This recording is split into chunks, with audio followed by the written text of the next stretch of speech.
Drop it.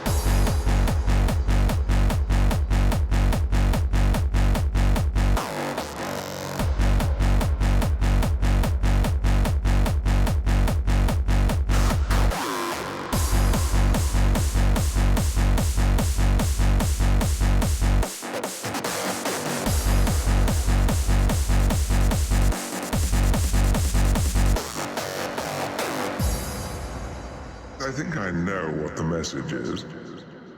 I am classic.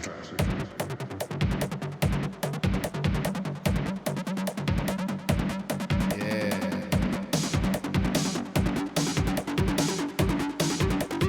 I am classic.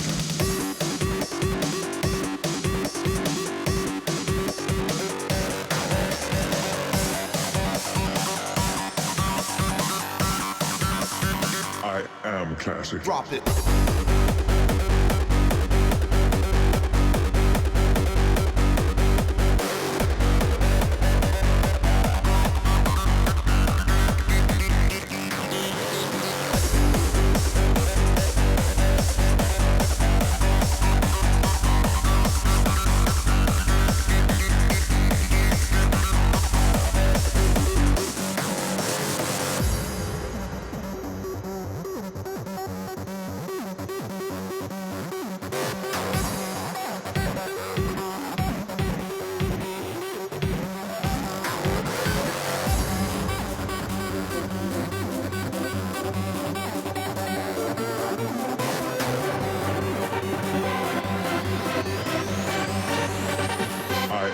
Classic.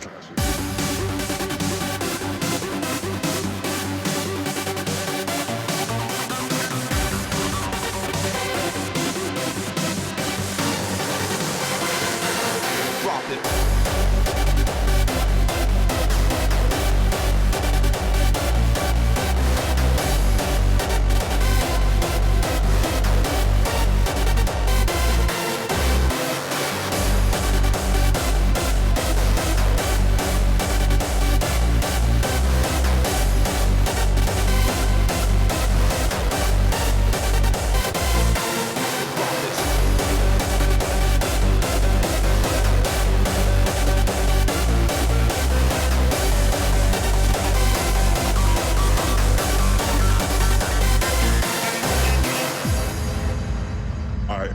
Classic.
Drop it. Yeah.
drop it.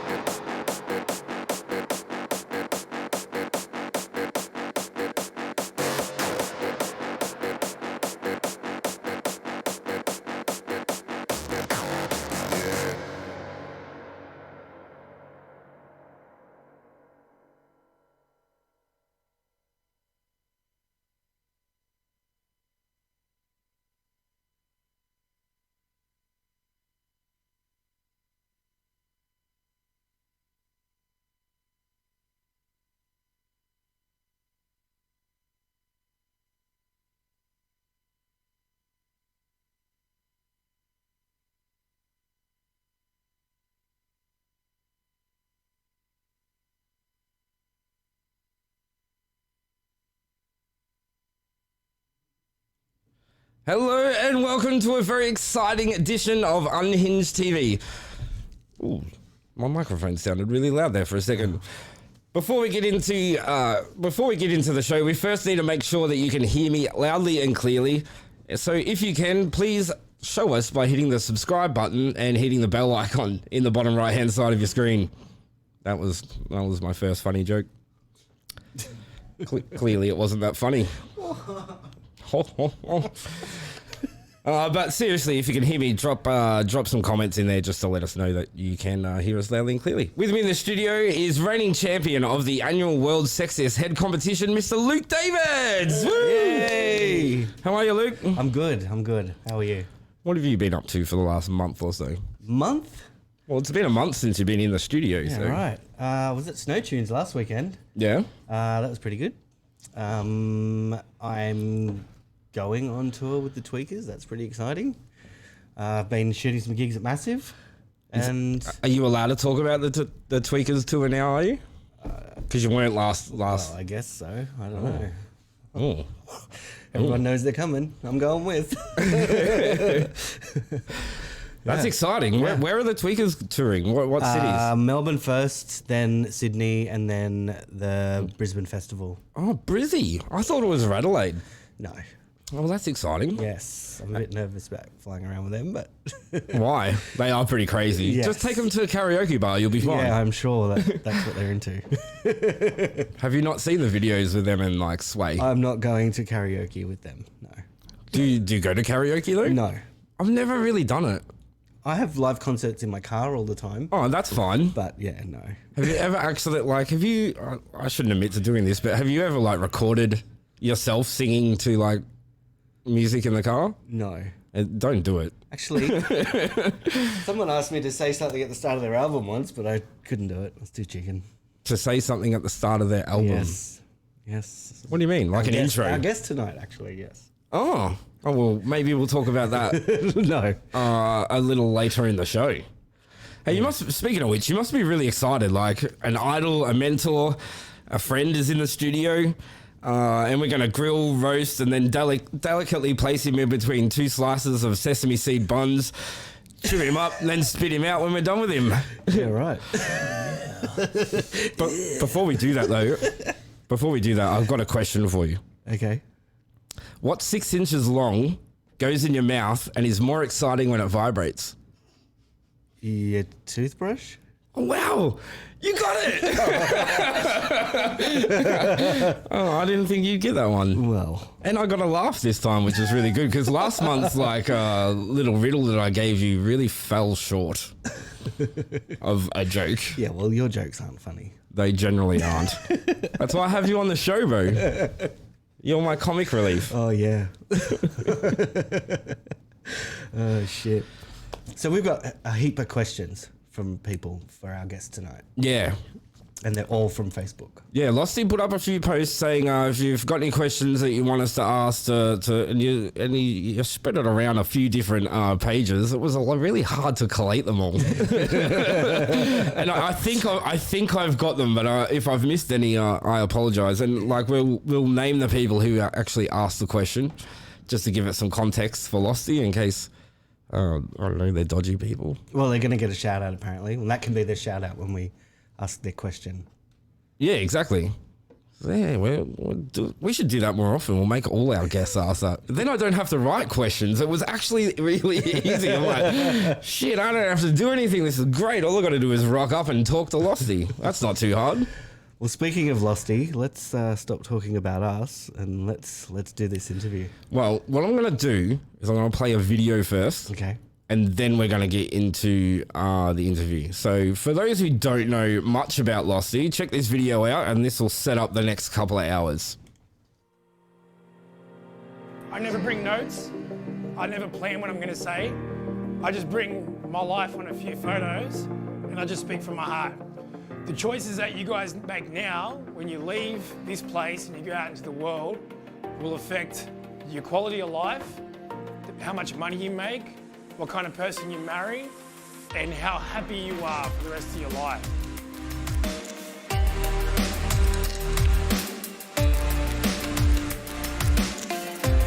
There was a time when I was sitting in your chair that you are in now, and the biggest thing that determined what happened between where you guys are now and where I am here now in my life is the choices I made.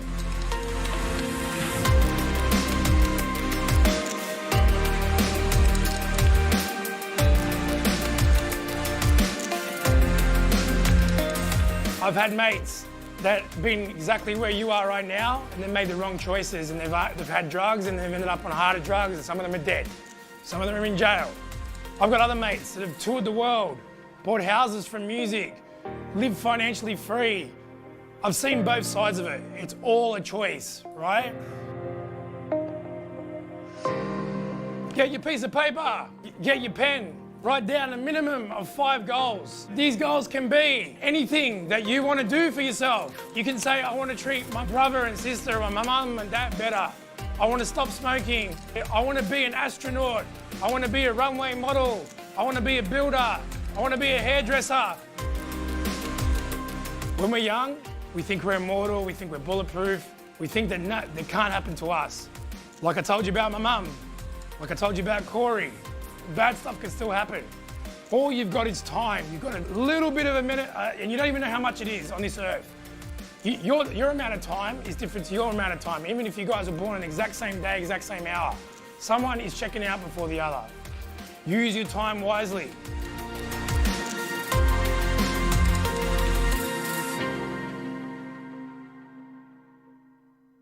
And welcome to the studio, the man himself, Mr. Losty. What's up? What's up? Thanks for having me, man.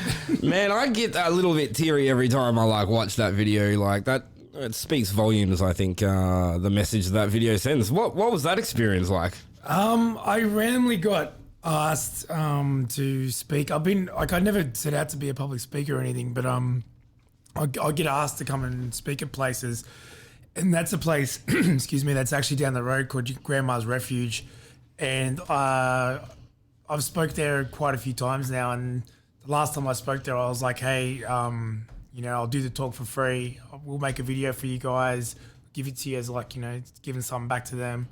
And if I could explain it the simplest way, it's like, I know how to paint and draw. I know how to do music, rap and speaking. Once I kind of did that and started doing it, it was like learning this lost element or this unknown element that I didn't know was another art form that I could be part of. It gives you that satisfaction. You have creativity in it. You have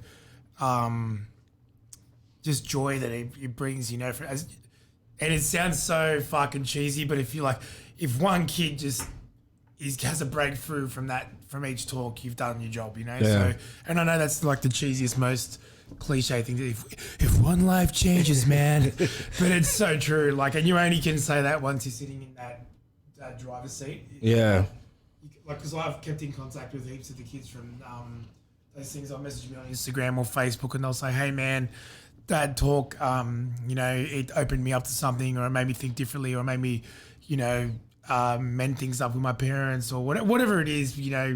One chick was cutting herself, and she didn't even tell me, but someone else told me. She was, after the talk, she never cut herself again. Yeah, it's crazy. They're all beautiful kids, man. Inside and out, they're good souls. They might be on the right track or the wrong track at that time, but if you can come in at that time and kind of help them and just educate them on making some choices at that crucial moment as you go from like a kid to an adult, where your choices just domino into the rest of your life. Like to know that you do anything positive in that period for somebody else it's very, very rewarding. And I'm just super lucky that I've been given the chance to do that. Yeah, sorry if I was given a bit of a blank look then. Your microphone wasn't working properly. That's all right, okay. I got it working. So. Yeah, well, I don't know if you've heard any of that, but yeah. Losty, there's a lot to cover regarding your career, from the rave scene, Australia's hip-hop scene, your charity work, being a family man, somehow looking better every single year that you seem to get older. Which I was actually saying to some of the guys at work earlier today, I'm like, there's this small part of me that resents you. I'm doing something right then. I'm just like, this guy has figured out the non-aging, whatever cream you use or something, you should be spruiking that. But correct me if I'm wrong. Like, I'll kind of want to start off at the beginning, and correct me if I'm wrong, but was your plan to become an actor before any of the music stuff? Yeah, that's right. Yeah. Well, how did you get into that? So my mum was very, very proactive at taking me to every single open day for anything that I showed the slightest interest in. So you name it, she took me there. And one thing she used to do as well, she used to take me to lots of like I suppose you'd call them musical theatre performances or plays, and just, like if there's any show playing at the State Theatre or whatever, it could be anything from like, Jersey Boys to, War of the Worlds or Grease or anything, it could be just any kind of, adaptation. She'd take me to that. And when I was in about, I think it was like year 5 or year 6, year 5, I went to Parramatta one day and someone thought I was on TV, and that kind of, I went and told, like they mistaken you for someone else, obviously. Like they just like, aren't you that kid on TV? And like, I don't know, it just kind of triggered something off. And I said to Mum, look, I really want to, I really would love to be an actor. That'd be sick, and blah blah blah. She's like, okay.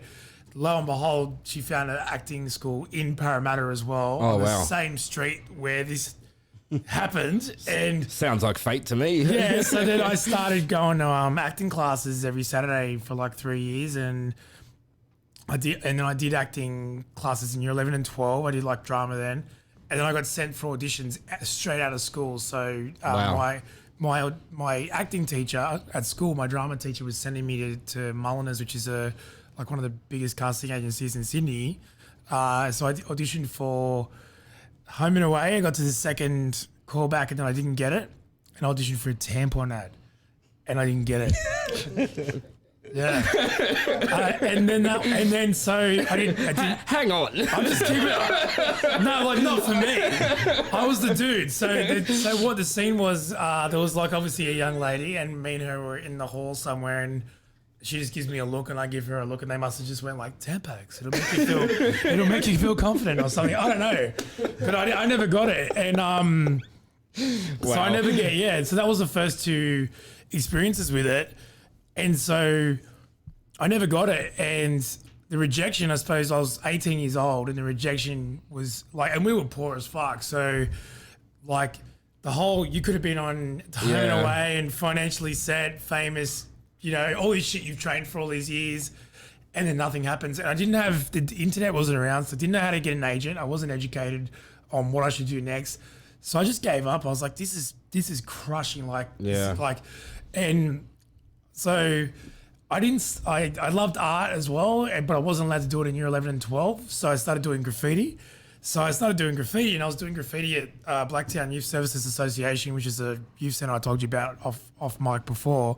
And so I'm doing graffiti there. Like I put my hand up to do some positive things rather than keep getting in trouble with it. Yep. And so a dude comes into the youth centre and is like, hey man, do you want to be in a Nike commercial? So I'm just like, how do all these roads just interconnect? So I've just given up on acting, and then this guy, and he's like, yeah, like we'll put you in it. So That is random. Random as fuck. And he's like, yeah, you know, have you got any mates? Like a couple of my, you know, a bunch of them, like I got to cast my own commercial. Like I got to grab all my mates and put them in it. And we did it at an underpass in Prospect near where I live in Blacktown, where I grew up, that I'd actually graphed for the council. So the backdrop for my commercial for Nike was my own graffiti as my pieces. What? It could not, like, even just saying it out loud, it's just like, what the fuck? But like, so. What are the chances? Yeah, but then, okay, so then after that, nothing. Yeah. And the thing I didn't study for which was music. I never studied any music. I can't play any instruments. I didn't do music in school. I didn't take a class. I didn't do shit. So, but I wanted to be in bands, and I wanted to be like a singer at first, a rock singer, and I sucked at singing, but I liked hip hop as well. So I was like, all right, I'll rap. There's no rappers around. There's no one to learn from. Hip hop in this country doesn't exist back then. So I started these bands off. You know, we started one in high school, and I just kept going in bands. Bands is a hard slog.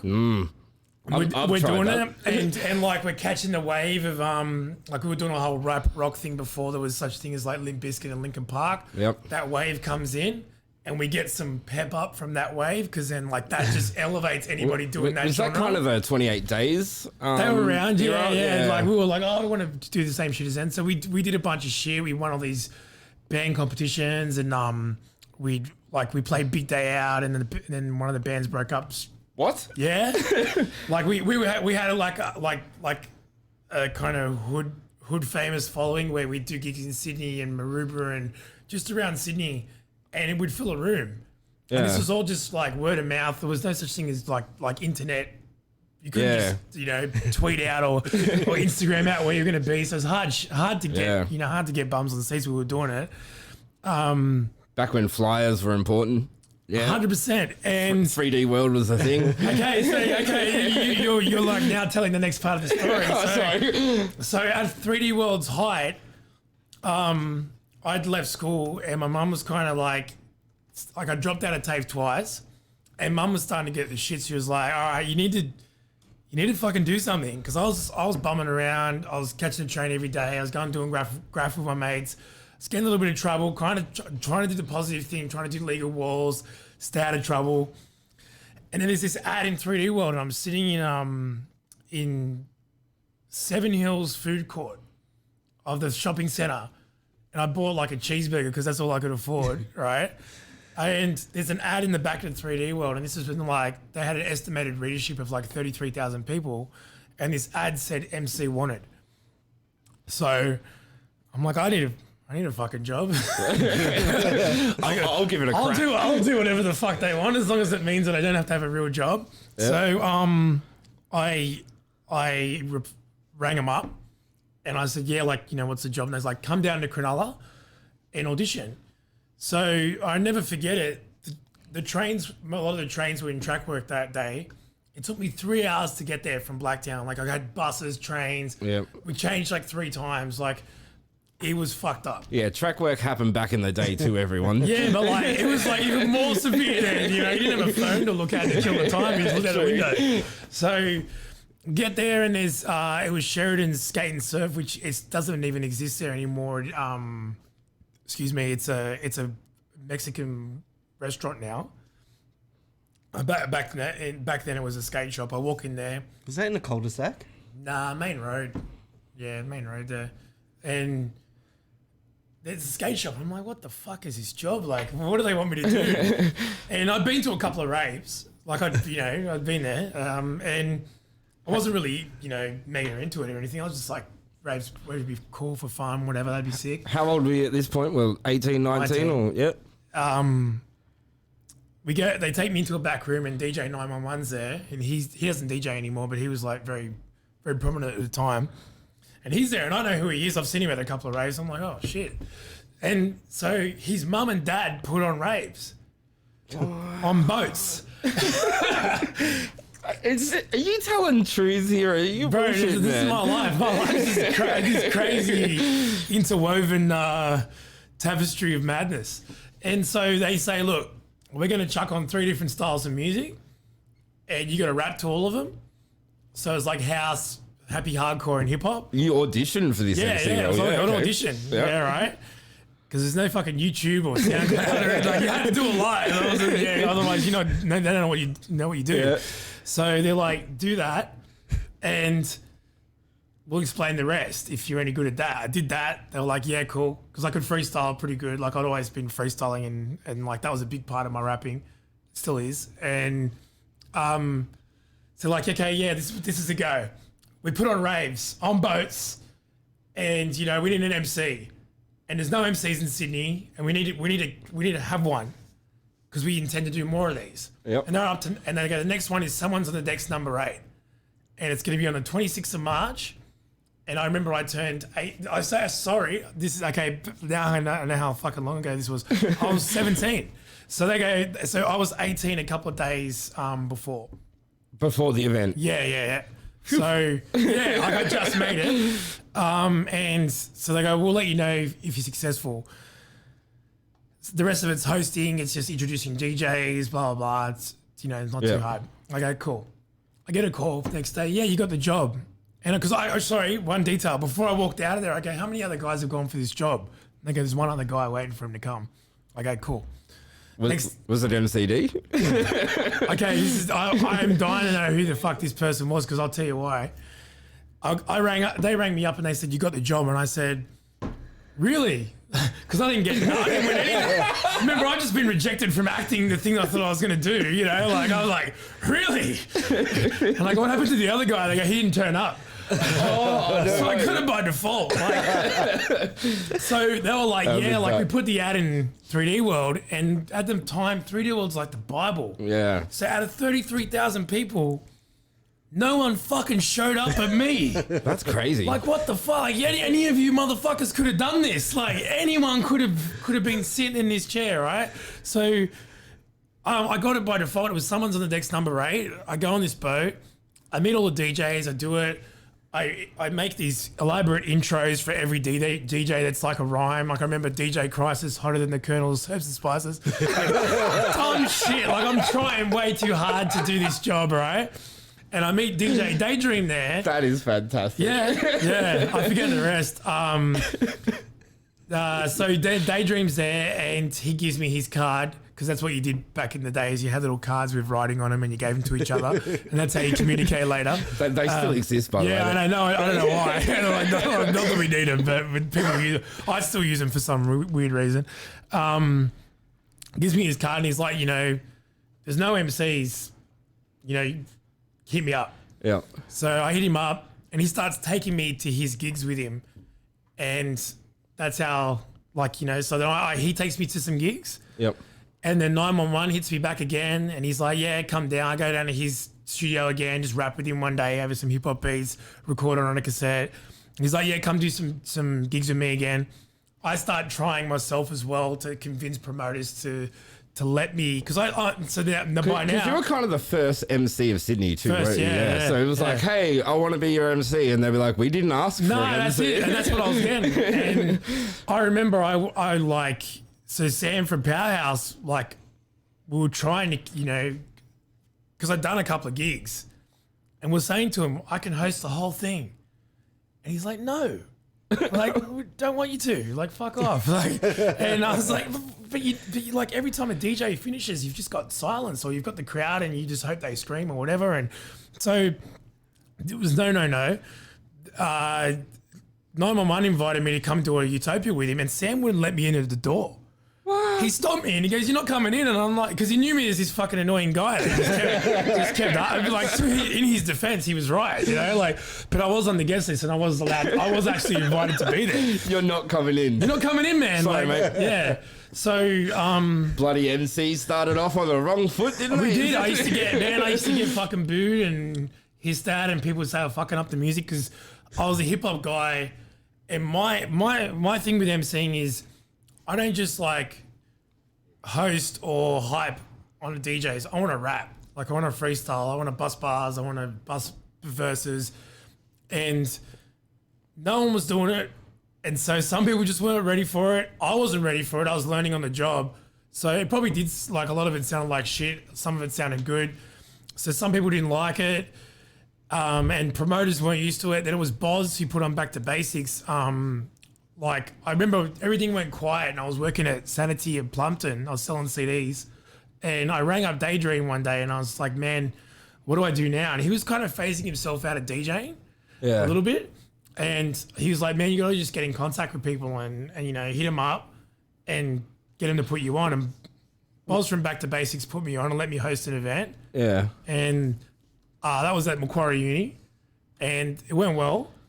And then I just did whatever I could to keep going at that time. So there was some guys that were called Onyx Productions and they were doing under 18s all around the city and like great guys. I can't remember their names. I wouldn't know them if they walked past me today, but they used to pay me in CDs and T-shirts, like pretty much the free shit they got from record companies to like as promo. Like that's what I'd work for. So I'd go there, work all night, like emceeing.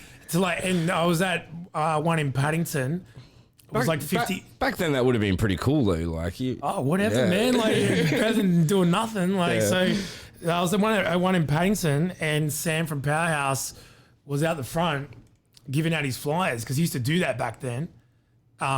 He used to do it himself, and he walked up on me and just was like, you know, do you want to MC Utopia next week with 6,000 people? So I kind of went from 50 to 6,000. Yeah, and in between that somewhere, Daydream took me, one of the last things, I think it was the last thing that me and Daydream did together was he took me to Happy Valley where I met Luke. That was the year 2000. And he, I did a really early set with him. And then he said to me, I go, what do I do now? I was at Cataract Dam in the middle of nowhere and shit. And I'm like, what do I do now? And he's like, stay here. Just hijack the stage and stay here. So I did that. I didn't tell no. I just acted like I was supposed to be there. Just kept hosting. Just whenever a DJ would come up, I go, "Hey man, I'm here to introduce you. Do you want me to MC and rap with you as well?"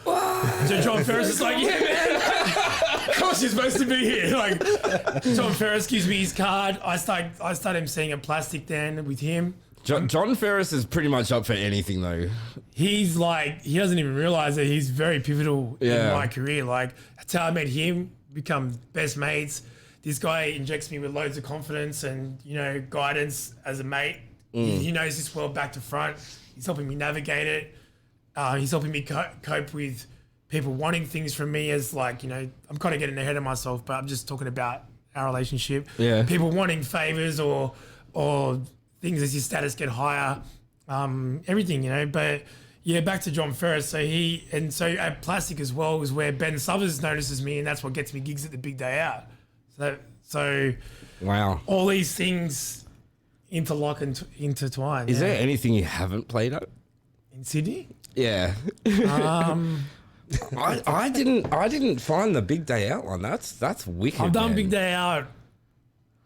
Stereo, Future. I've done Big Day Out 5 times. I've done the Stereo Tour a few times, Future a few times.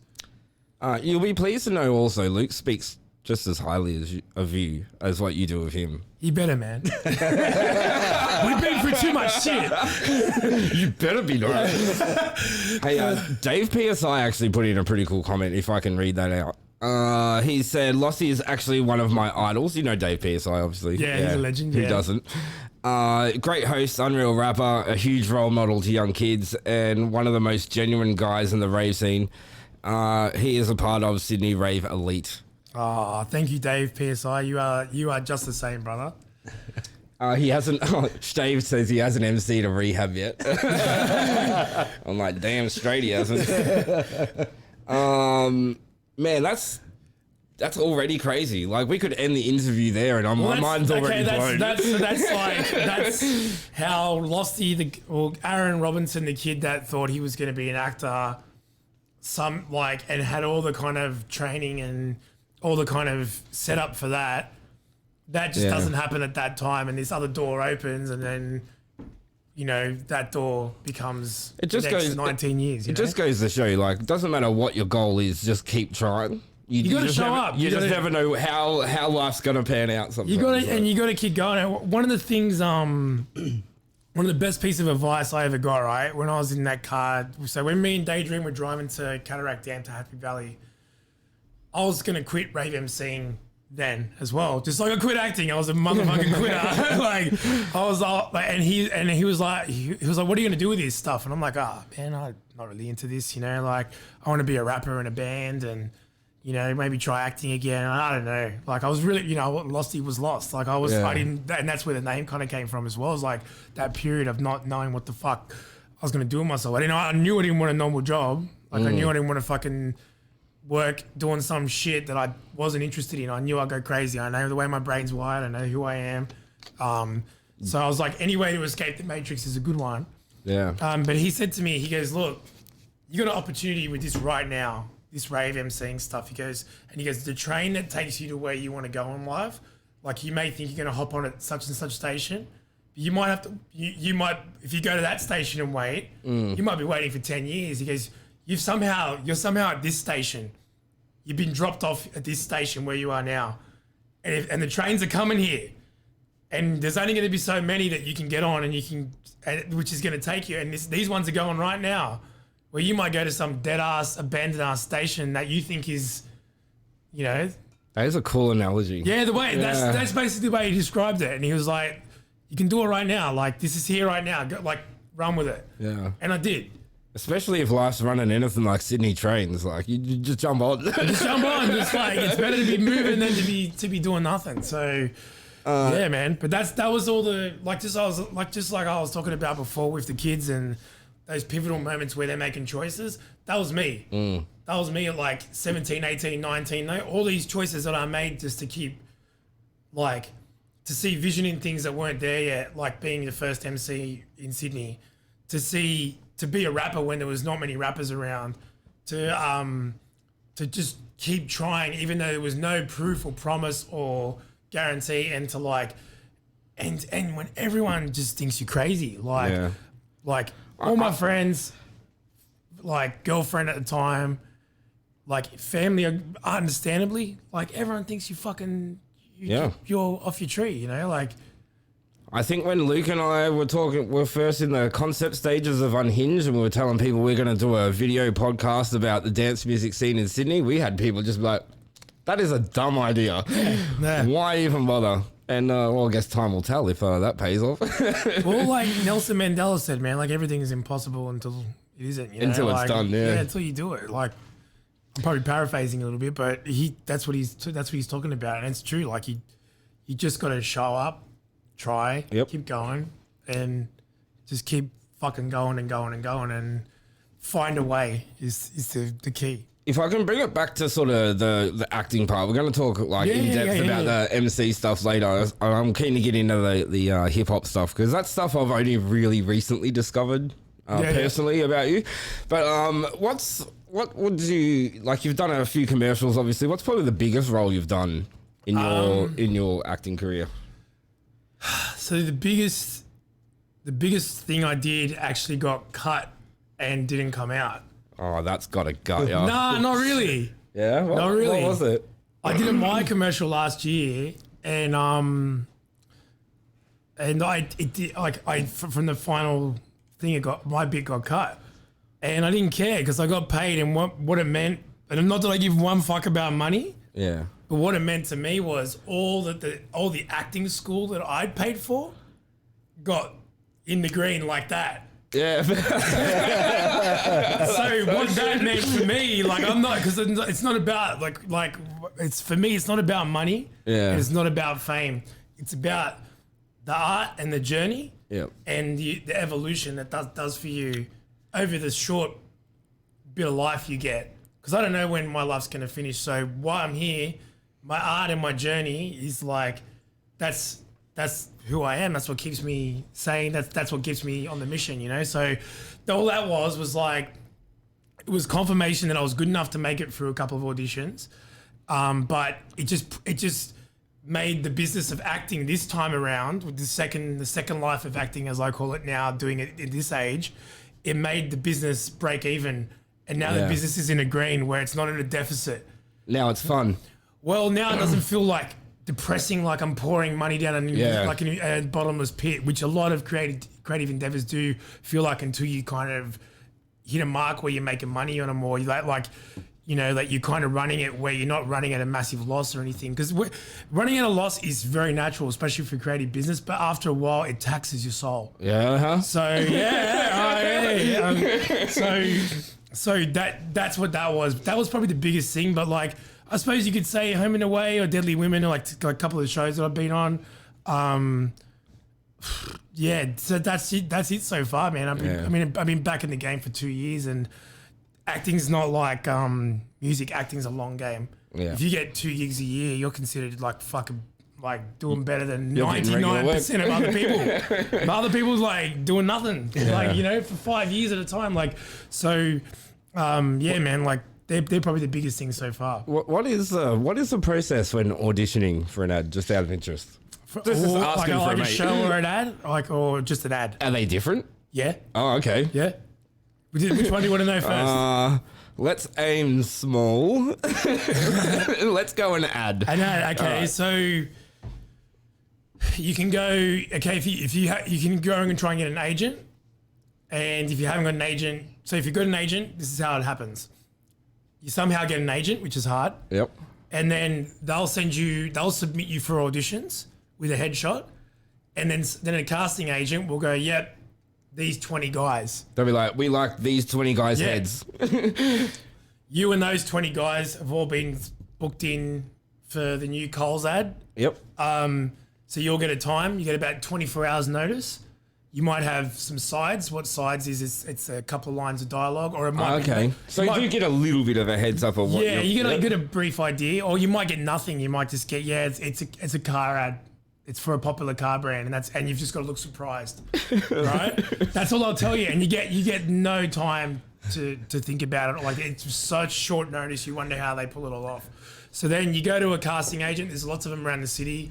They're all in these little pockets in kind of office buildings and like back alleyway office blocks that you never knew existed, and they're there. And once you kind of know where they all are, because I've been to lots of them now, like you kind of go, fuck, this whole world's existing under our nose, you know? So you go to one of these places at this time that you've got like maybe 24 hours to 48 hours earlier, and you're in a cuddle call with a bunch of other guys. You walk in and everyone's sizing you up, and everyone's going, "You're the fucking prick that's going to take my job." No one wants to talk to each other. Like, I try to be nice, but No machismo in this room, but fuck you. but there are nice other actors that'll go, you know, "Hey man, what's up?" I try to, because I know everyone feels the same, and you've got to somehow go in there and do exactly what they say. Probably you might get two goes at the max. Do it, and somehow not be attached to the money that you know you could get and the kind of leg up in your career that this will cause, or total rejection. So you've got to disconnect from all that. That's such an extreme too. It's It's like my life could be made utter devastation. okay. So yes, because at the end of an audition, there's two things. There's career progression or total rejection. There's no like. Man, that's savage. Yeah. But the career progression could be in the form of, you're not right for this ad, but we're going to get you back for this other one later on. So it's good to go. You got to look at it that way though. And so you just do that. Because you would get rejected more than what you would. Dude, if I posted every time that I got rejected, everyone that comes up to me and goes, "Oh, you're killing it with the acting," man, would not say that. Like, they would be like, "You are a fucking loser." Like, but you know what? Being a loser with acting is perfectly normal. Like, you like, everybody goes and gets, like, what's one thing that I think I've only got now at this point in my life, at 38 years old, is I'm cool with rejection. When I was like 18 years old and I was broke as fuck, and like I hadn't done anything yet, and I knew that one of these commercials or TV shows or whatever could totally change everything, it killed me to get rejected from. Now I'm just like, yeah, cool. Yeah. Like, that thing that I got rejected from when I was young, I didn't realize that's nothing. Those two things, like, were nothing. Like, this year alone, I've done that probably 7 times. I've been through that TV process. Like, I did another Home and Away audition. Like, I'm spilling the beans now. I'll see what a loser I am. I got another Home and Away audition this year. One for a Netflix show, one for a Foxtel show, one for a Stan show, one a couple of short movies I didn't even get, short films and shit. So and a couple of ads as well. That's crazy. That's Yeah, so yeah. cool, man. Yeah, but then I got, like this year I got this Terminator short film, which I've done a bit of so far, and we're finishing in October. I got that. And I did my own Wolverine short film, and from that I got cast in a thing called Elevator, which is a horror film that's coming out later this year, which we're filming, and I got a small Wow. part in that. So, like, Luke, have you auditioned for anything ever? I tried out to get on Big Brother once. What? Yeah, like, and it's. I did that in Melbourne at the Sydney Myer Music Bowl. Yeah, I know it's called Sydney Myer Music Bowl in Melbourne, and we went in with groups of 50 people at a time because there was thousands of us. Yeah. And we were in the sun. I was in the sun for so long, and I was a country boy. It was a big deal for me to go to Melbourne, and I thought, I got this. I'm an interesting person. Turns out not. And I got, after they asked me one question, and it's like getting kicked in the nuts. Like, because you're in my head, and I was only like 18 years old. I'm like, if I get on Big Brother, like, sponsorship deals, I'm going to be on TV, I'm going to be famous, and I'm not going to waste that opportunity. I'm going to do this, and this. And then at the first round, they're like, nah, piss off. And I'm like, wow.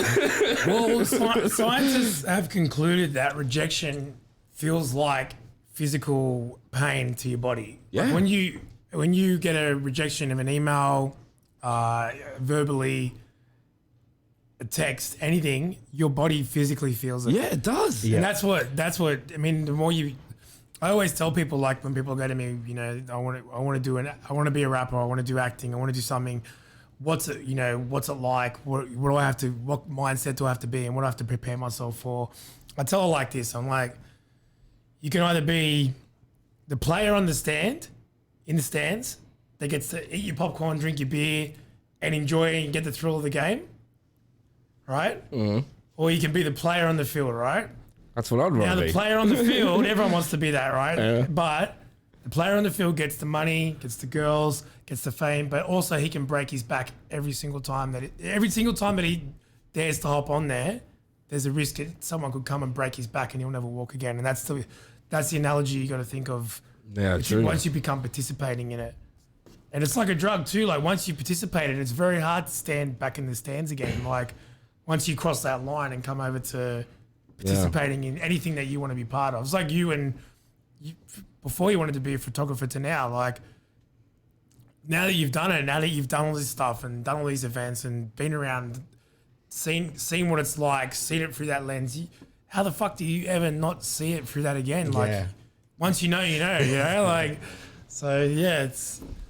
So listen, Mark Davis has sent in a question from Facebook. He Shout out wants to know Mark Davis. If you were in is it Marvel Comics? Yeah, in the MCU. What abilities would your character play? And you can't say about your metal claws because you've already done that. So what's your superpower, bro? What is he saying? Like what character would I like to be, or am I just inventing my What abilities would your character play? I'd like what superpowers would you have? Magneto? Just that's the second choice, straight up. Like, he's my Magneto. Magneto, dude. Still in the X-Men realm, man. Yeah, I'm down. I love, like, my favorite characters are like, so there's Wolverine, Cable, Batman, Deadpool.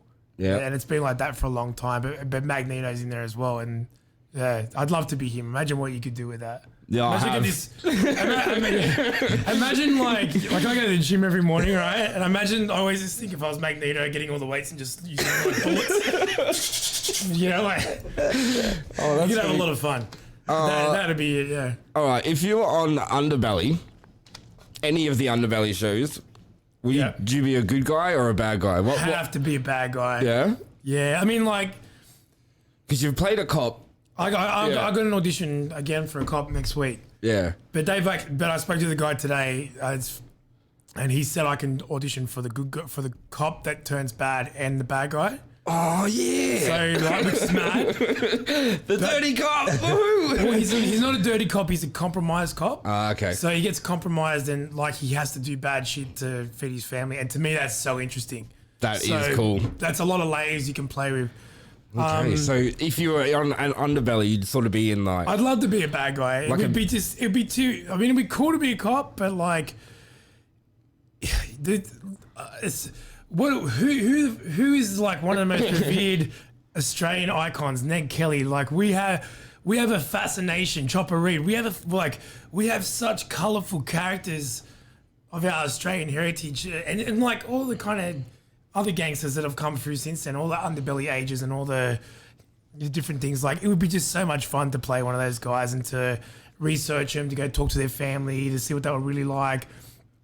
To bring that to the table would be just.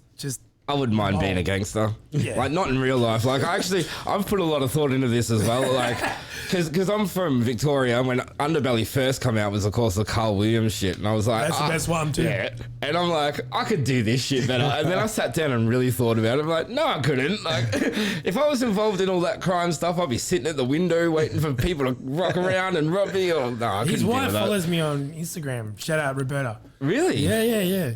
Yeah, mad. Yeah.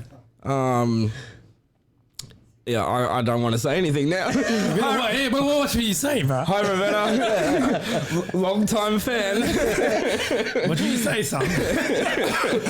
Hey, how about we just have a quick little break, and then we're going to come back and talk more about your hip-hop career, yeah? Sounds good. I should probably... actually, this ad, for the people watching at home, is a real ad. Check it. There's nothing like stepping out on stage. All the time writing the songs, hours in the studio recording. You step out on stage, the lights are on, the mics are on. You feel the heat and the energy coming from the crowd. And you step out there like a gladiator. And then the arena roars, and that's like better than any payment you could ask for. And all the time you took believing in yourself, hoping that this was gonna happen. And all those years as a kid when you believed in yourself, telling everybody that this was gonna happen, here it is, the proof. I'm taking back, I'm taking back, I'm taking back. I wish that ad was a bit quicker. I was just having a look through the comments, and D, thanks for your input there Shout out too. MCD, what's up, bruh? Bad meets evil. Hixie's like, that right there is what a living legend looks like. Hixie said that. Yeah, he's talking about me. he's definitely not. Hixie must be looking in the mirror, mate. Shout out Hixie, he's my man. I'm keen to have Hixie on the show. Hixie's a legend, dude. He's the most lovable, genuine. He's got a face you want to cuddle, isn't it? But I've never seen him not smiling, and I'm like, he's like, look at what he's done for that style of music and how long he's been doing it and how pivotal he's been. And and you think about that impact here in our country, but imagine what that's like in England and Europe. And like, we always just think about ourselves. He's But talking about Michael Hicks. I thought you were talking about Hixie the DJ. No. Oh shit. Well, I'm talking about Hixie the DJ. But yeah, who's Michael Hicks? Fuck that guy. I don't care about. No, I'm joking. He's the sound and lighting guy. Yeah, lighting guy at Massive and stuff. Oh, okay. Yeah. Shout out Michael Hicks. Yeah. Yeah, but wait, Hicksy. Yeah. Legend. Yeah, he's a chatterbox too. Hang on, which Hixie? This is Well, look, both of them are legends, and that's all that matters, all right? Hey, your popularity within the music scene is pretty much split into two separate but still linked camps. You got your hard dance MC side of things, which we touched on, and of course your hip hop career. Is it hip hop? Can I say hip hop or R&B? Yeah, hip hop's fine. Yeah. It's not R&B. I'm not singing. I don't love you, baby. I don't know the difference. How would you describe the two different demographics, like hard dance and hip hop, in terms of their differences and their similarities? They used to be heaps different. Now it's kind of the same. Really? Like, yeah, man. Like the way that lots of kids dress, you know, at raves, and they're wearing the same shit as hip hop, and like, you listen to a lot of the music, it's they'll listen to hardstyle and a bunch of Aussie hip hop and a bunch of American hip hop. Like, it's not segregated like it was in the 90s and early 2000s. I think that was a result of the major label system telling everybody, like trying to market things too heavy to different groups.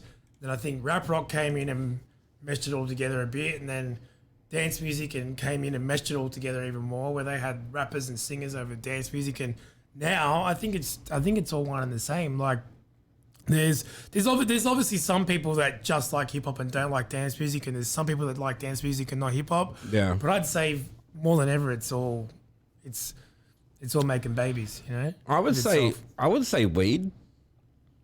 Yeah, that's a common uniter of a lot of people. I've gone to a few hip hop concerts in my later years. I'm just like, everyone is fucking stoned. But you go to rock show, it's the same thing, man. Like, Yeah, true. You go to heavy metal or rock, they're all getting stoned. Ravers are getting stoned. Like, it's just one of them. That's one of them glues of society. Yeah. And you know what that is as well? That's people that love music, because music sounds mad when you fucking rip. So, you know, like it's true. It's like it's just one of them things. Like a lot of things. Like, it's an experience, and I think that's what it is. Is people chasing experience. But this, I think more than ever right now, it's the same people. Yeah, cool. Yeah. I went to the Eminem concert not long ago. Did you go to that? I've seen him twice before, so I didn't go to the latest one. Yeah, that was the first time I'd seen him, and I'm actually going to agree with you. I'd say the demographics pretty similar in terms of ages and sexes and what all the muscle men do on the floor there. Yeah, muscle man. Yeah.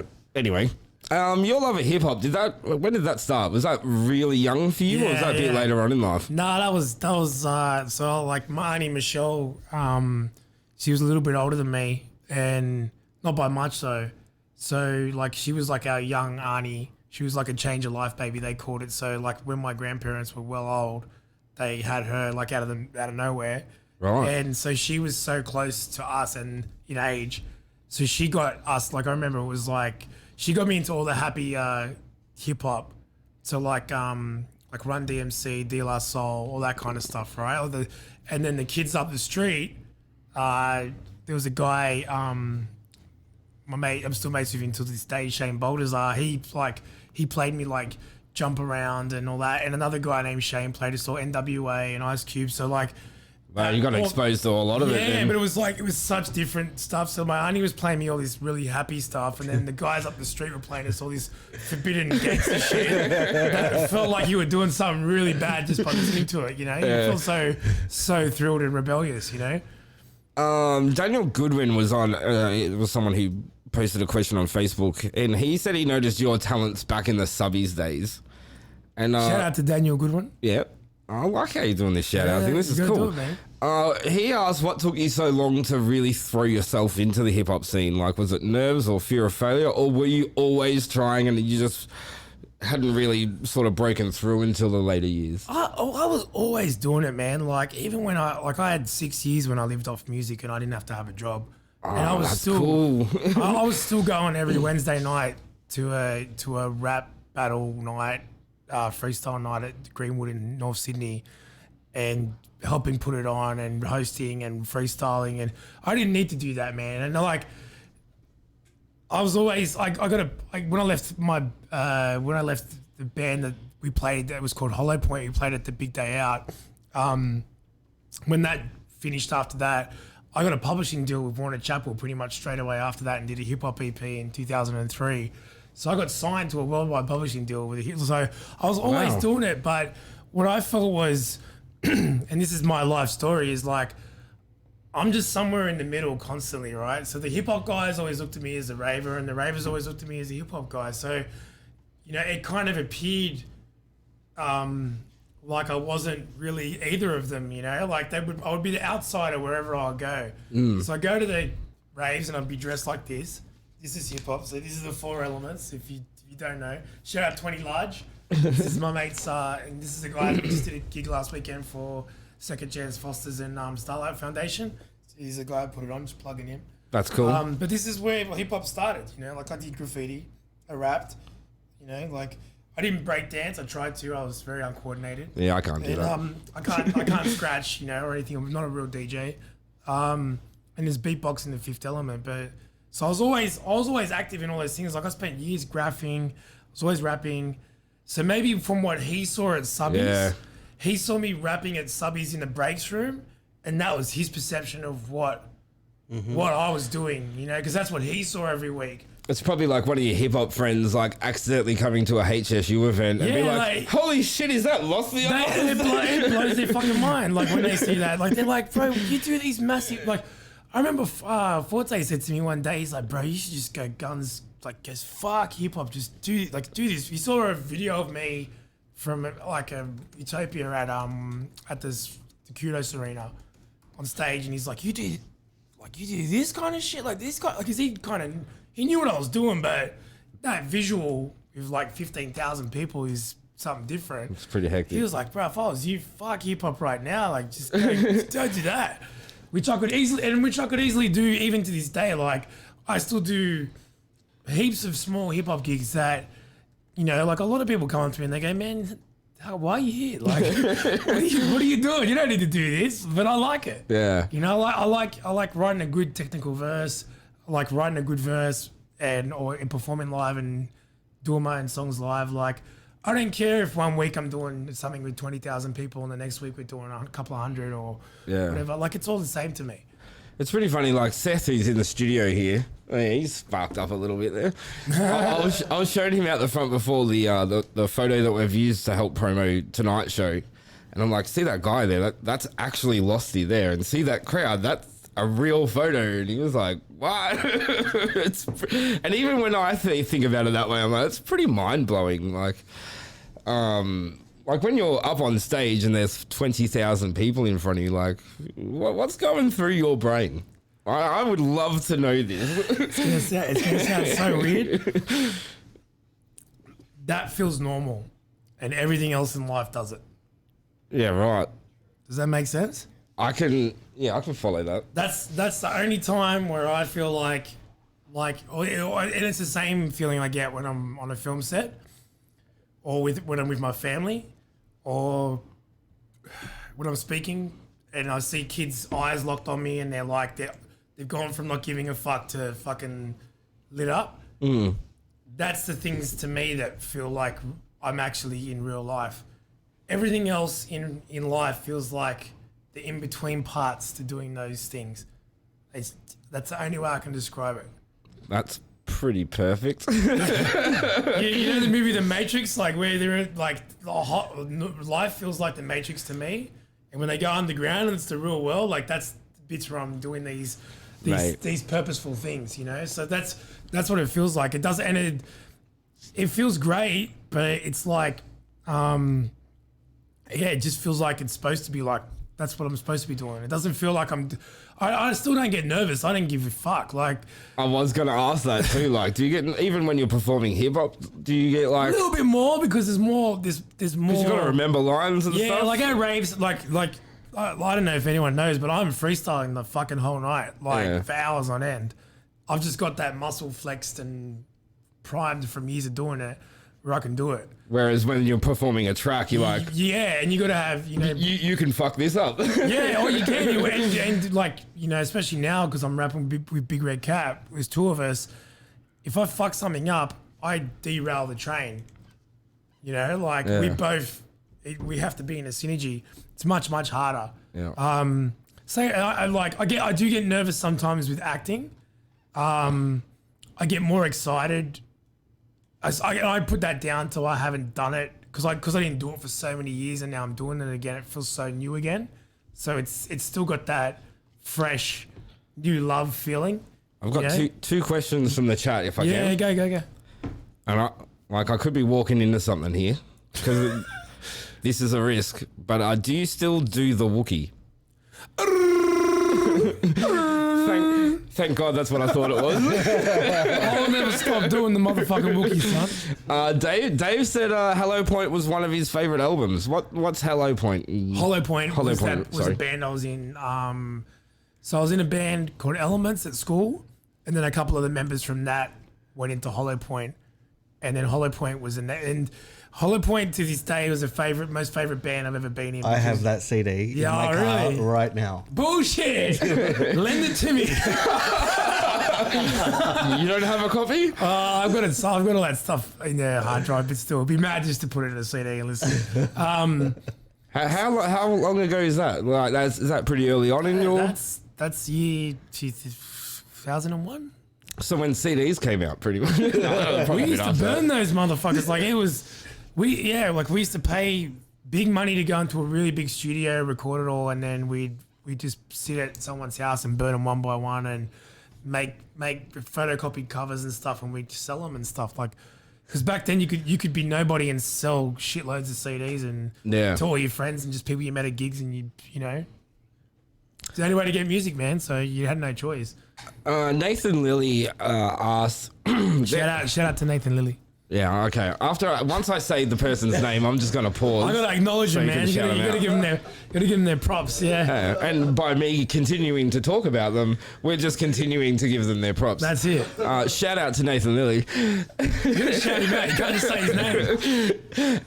There's been, like Nathan said, there's been an influx of international hip hop artists coming to Australia, and thinks there's a lack of support for local hip hop artists in Australia. Do you find that, or what's your take on that?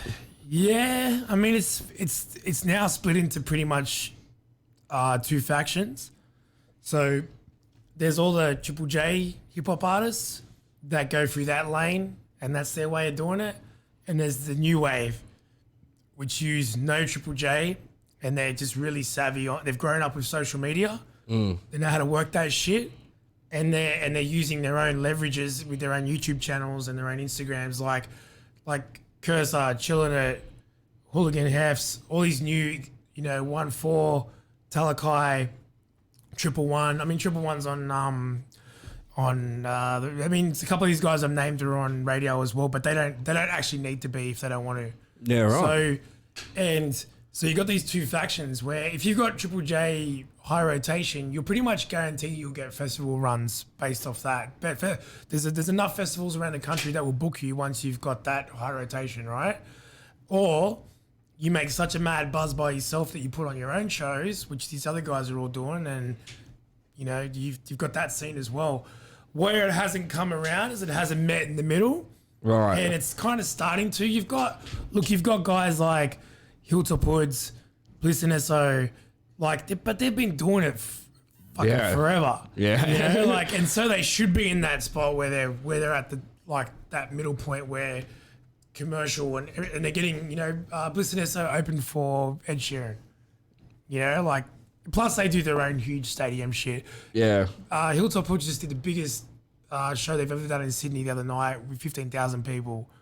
Kudos Arena where we did all those raves, right? I do like them. Yeah. Oh man, I've been down for so long, man. So.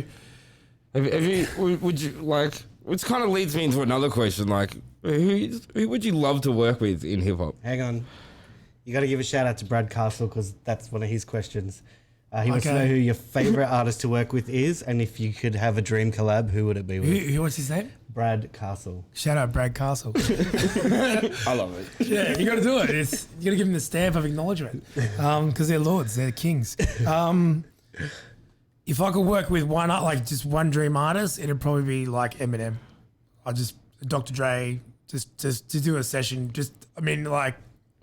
I would like to just touch either of those two. Just go just for a second. Yeah. Well, hey, Wow. Hey, the studio audience here, pipe down. I'm not getting sexual here. You just want to get some lint off their shirt and keep it. Yes. Yeah, that'd be fine. That'd be good enough. Yeah. I don't even have to get it. Someone could just pass. That touched it. Anyway, let's not fanboy that'd be too the much. best. Them, Jay-Z, Mike Shinoda from Linkin Park, Primo, the DJ Premier. So what about in Australia? What Australian artists have you not worked with yet that you'd love to? So we can send them this soundbite in just a moment. Probably the Hilltop Hoods. That'd be the amazing. Yeah. Yeah. Because I like those guys before they blew up. The song that I got onto was a song called Full Tilt Boogie, which is on Suffering City Volume 1 or 2. I can't remember now. Yep. And yeah, that song, once I heard that, I was like, these guys are just so far ahead of everybody else. They were the rhymes were mad, the beats were mad, the hooks were mad, the actual mixing and mastering was mad because that wasn't mad back in the day. They all sounded like some bullshit. Listen, Esso, love to work with them. I've known them for a long time as well. Like the same thing. They opened for DJ Lord at the Metro, and DJ Lord's a guy that replaced Terminator X in Public Enemy, and I saw him perform live that night, and they brought more people to watch them than DJ Lord brought to watch him, and they murked it, and they were so ahead of the curve. And I booked them to play at that hip hop night I told you about in the Greenwood. I had to fight to get them there, and I got them $600, which back then was like Huge money. And I'm sure they make stupid money now per show, but like even just back then, because I could see what they were going to be. Like I was like, and I was such a fan. But they're great guys too. I still, every time I make some new music, I send it to Bliss before I put it out, and I just go, hey bro, can you give us your 2 cents on this? Esso's a legend, DJ Ism's a legend. Like, I'd love to do anything with those guys as well. They'd be mad. But I think like if I had to pick one, it would be Hilltop Hoods. But yeah, definitely them.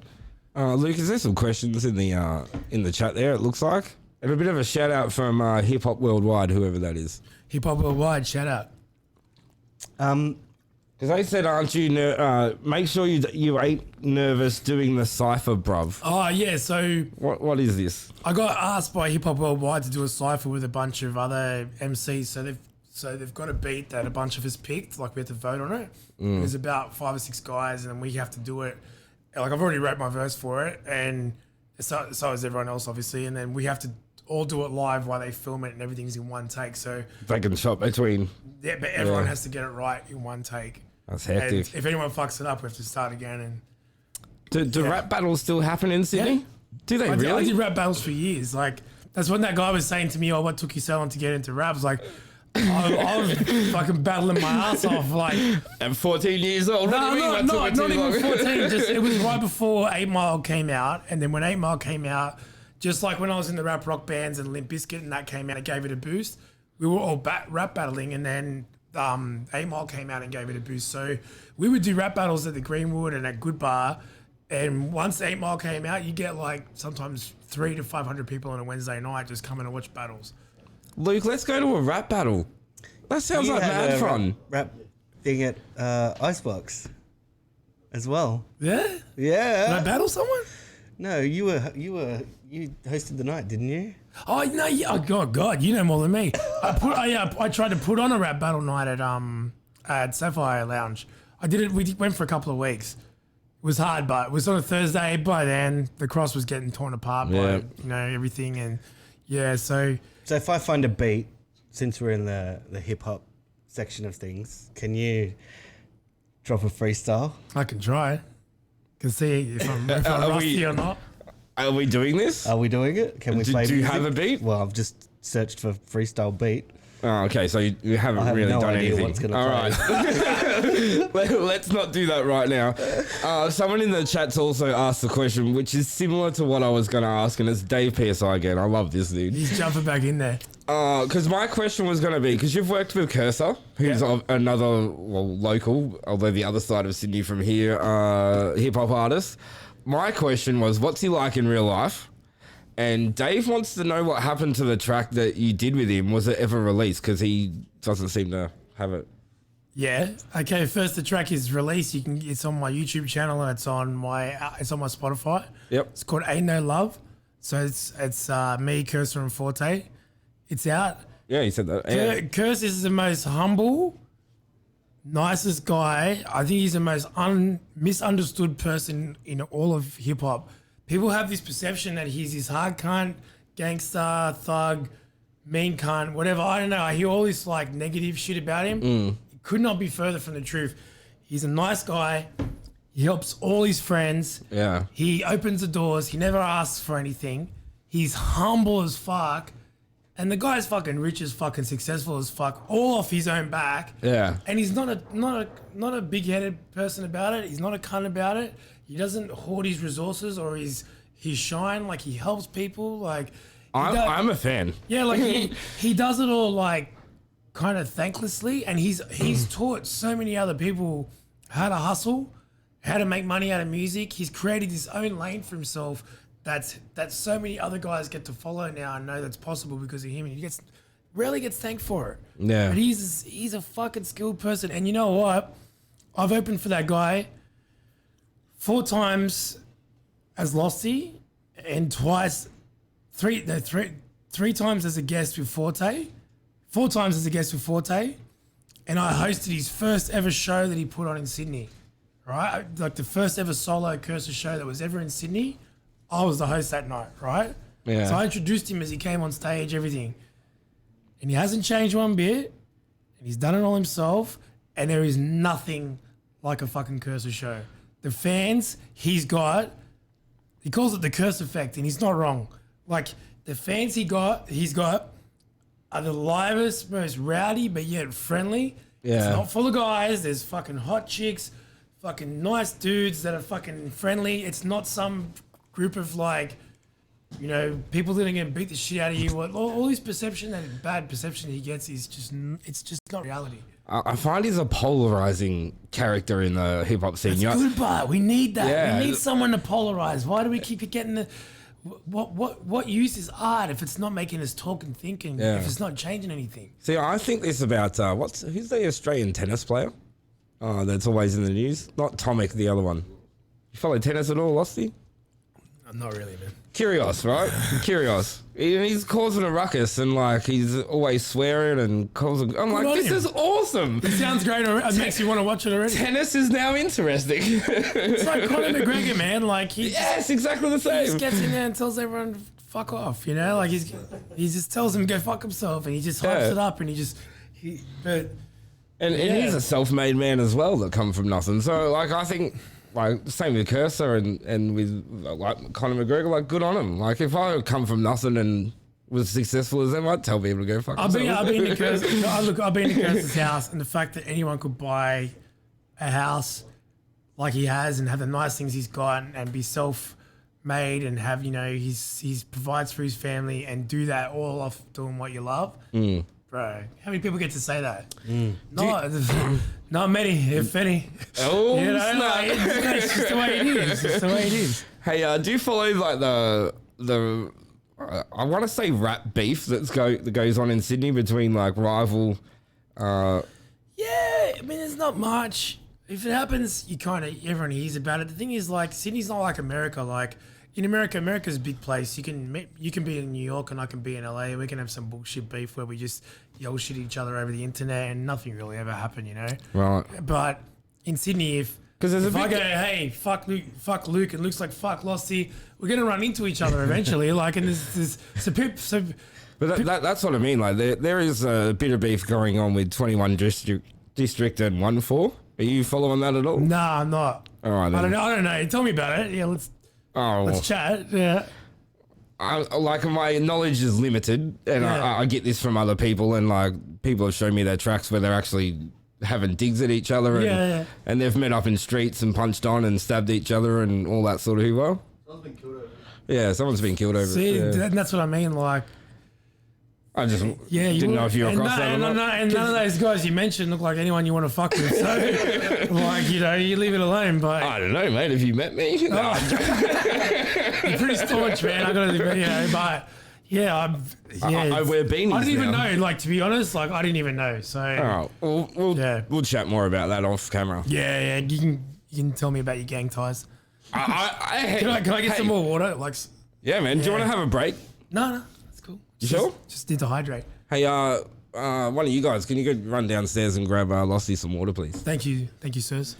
You better get on to your part 3, my friend. Yeah. No. Well, listen, you need to get home tonight. I could do this till midnight. I don't care. You got 40 minutes. Till the show ends. All right. The show can keep going if it wants to. Someone asked about have-nots. Yeah. Oh, shit. So I've got Is that a. Dan? I didn't write down who actually I think asked it was that. Dan. Yeah. Shout out to Dan. Shout out to Dan. There was some 2 questions. Does it still exist? No. So they are no longer the have-nots; they're just the haves. Oh, they're just joke! the- That's just a the terrible nots. joke. I'll shut up now. Yeah. So who are the have-nots? And were you like the pioneer of changing the letter S to the letter Z before hardstyle started doing that. No, that's definitely a 90s thing that every fucking fucker was doing back then. Yeah. Changing the letters, that's nothing special. We Okay. We did that to make it easier to Google because it was once we kind of named the band, we realized there was a bunch of other have-nots around the world, and we're like, fuck. Yeah, that's not exactly original. Yeah, it wasn't probably. Which you never find out until after you've named yourself something. And Until you're you've like, been running "Oh, with a shit." name for a little while, and it's been on enough like flyers and shit and artworks in magazines, and you're all of a sudden like, oh wait, maybe I should change this. I remember when I got a Southern Cross tattoo because I'd never seen anyone else with one, and then I got one. I was like, "Oh, everyone's got a Southern Cross tattoo." But now you're part of that gang, man. It's good. What up? Have-Nots was the remaining members. Like out of all those bands I was in from high school, so there was me and one other guy. So he was originally a bass player, and then he ended up being a producer of the Have-Nots. And then we kind of, instead of trying to get a whole band forming, we got a DJ instead to play the beats he made, and he'd play live, and the DJ would scratch. So we went through a couple of DJs. We had DJ Echo was the first one. Then we had Norms and Dave Wynn. Nick Toff came and filled in once. Then we landed on this guy called Kilmar, and he was really good. Like, and turntablism was kind of dying in the ass too. Like, it was so hard to find like a turntablist just to fill this spot. So yeah, we ended up just being. We had a singer for a bit. This guy Rick, who actually used to live down this way in Northern Beaches, Rick Hammond. And then he left, and so it ended up just being three of us, and that incarnation went for 6 years. Oh, really? Yeah, so we toured. Wow. We toured the country. We toured the country and opened for Head PE. We did House of Pain, Bone Thugs, Onyx, Raekwon, Wu-Tang Clan twice, Method Man and Redman, Mickey Avalon.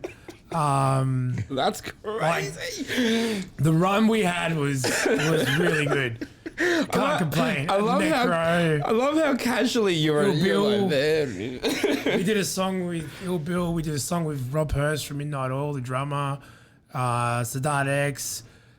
So yeah, we had a great little run. That's hectic. That's crazy. Have-Nots was the first event that I shot.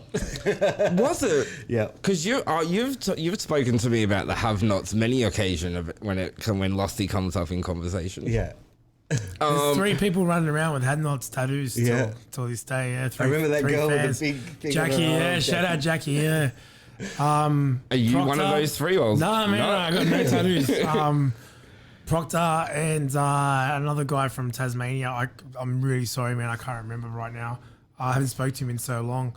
But shout outs to him anyway. Shout outs to him. There's three people with Have-Nots tattoos. Like, that's how deep in the streets it got. But I'll tell you what we're going to do. We are going to have a break. All right, just a little quick one, just for a mini. All breaks and content are LOSTY related, by the way. don't touch that dial. When we come back, we're going to talk about MC LOSTY, the hard dance LOSTY that I'm more familiar with. Stick around. We'll be back right after this.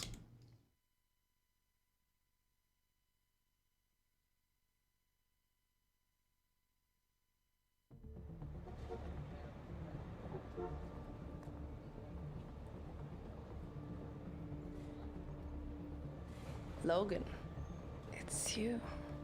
You think a haircut's gonna make me not recognize you? My name's Dave. I work down at the lumber mill. Okay, Dave.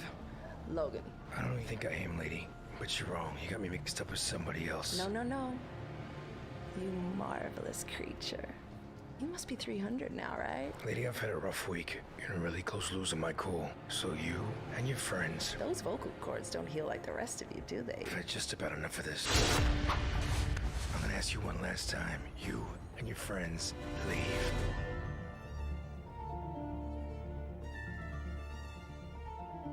Yeah, imagine just someone asks you like, oh, what'd you do with this band? And they're like, he just opened up for like Wu-Tang Clan. Just toured all over the place. Wu-Tang Clan twice. Man, you are humble as shit.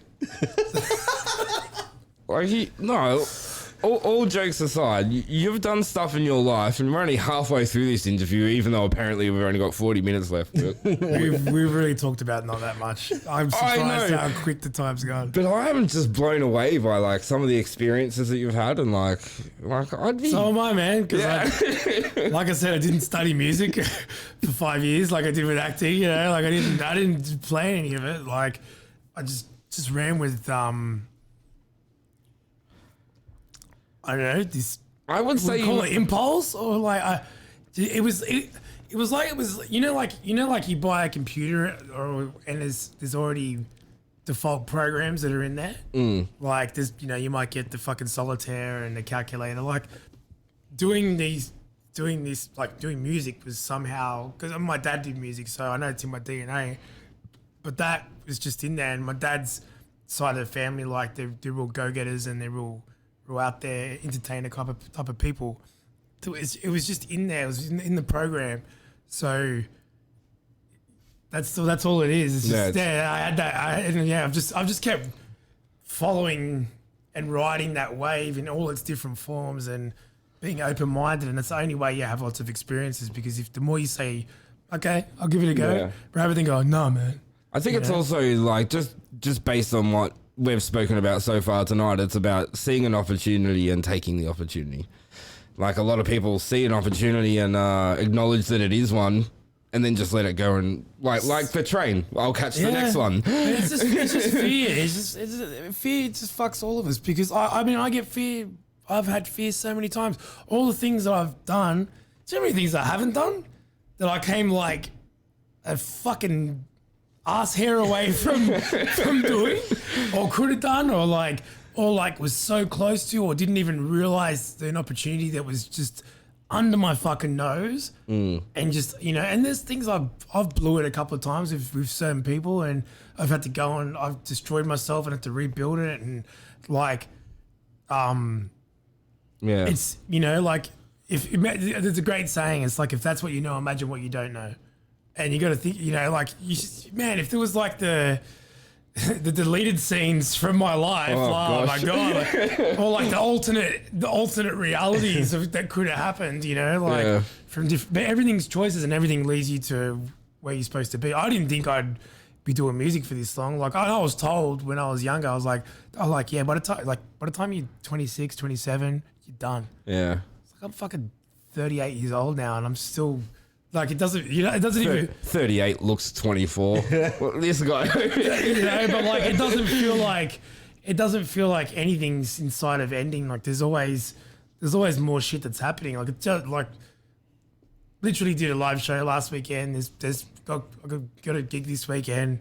I got two movies ready to go that I've got to be part of. I've got auditions next week. Like nothing stops unless you decide for it to stop. You know, like. I think we're told when we're young is you're too old to do this. First you're told you're too young. Too young to do this. You're too young, and then all of a sudden you're too old. It's like you didn't even get a chance, and all of a sudden you're too old. But I think society's changing. I think people are changing. I think it's cooler as you're getting older now. I think the internet's exposing us that as you get older, you don't have to get boring. That's a stereotype. That's something that is not real. Just look at Joe Rogan. One of our faves, eh? Yeah. He's 52, 52 and like just the coolest dude on the planet. What does it matter? Yeah, like so it's like you shouldn't try to be something that's not your age.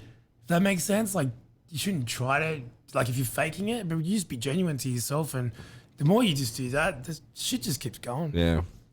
Let's talk about the other side of the musical spectrum for you that we've just spoken about before. Of course, we covered the hip hop stuff.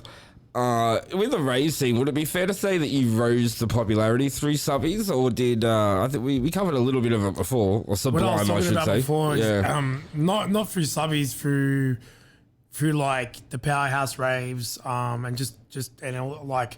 And they were all hard dance. It was hard dance as well. Happy hardcore, hard dance. And then what happened was, as I got older. Like I remember I spent my 21st birthday at a rave, and I felt like I was looking around, and it was like there was lots of younger people there, And I was kind of like, man, I've missed out on so many of these years of spending time with my friends because I've been doing this every weekend. Like I kind of want to be my age. So I started looking to do it in clubs. You know, I used to go to Sublime religiously. Like Luke was always at Plastic. I was always at Sublime. We'd meet up either before or after, and then we'd meet up on Sunday, go to Sounds on Sunday together and recap the weekend, talk about all that shit. But like I used to just go. And then, but I just like made it my goal. I was like, I want to be the MC at Sublime. And then once the resident MC there, who was Antic, once he had a week off, and I got to do it for 1 week. And then eventually, I think he went overseas or something. And he went overseas, and then I got into that spot, and I didn't leave for 8 years. So like that,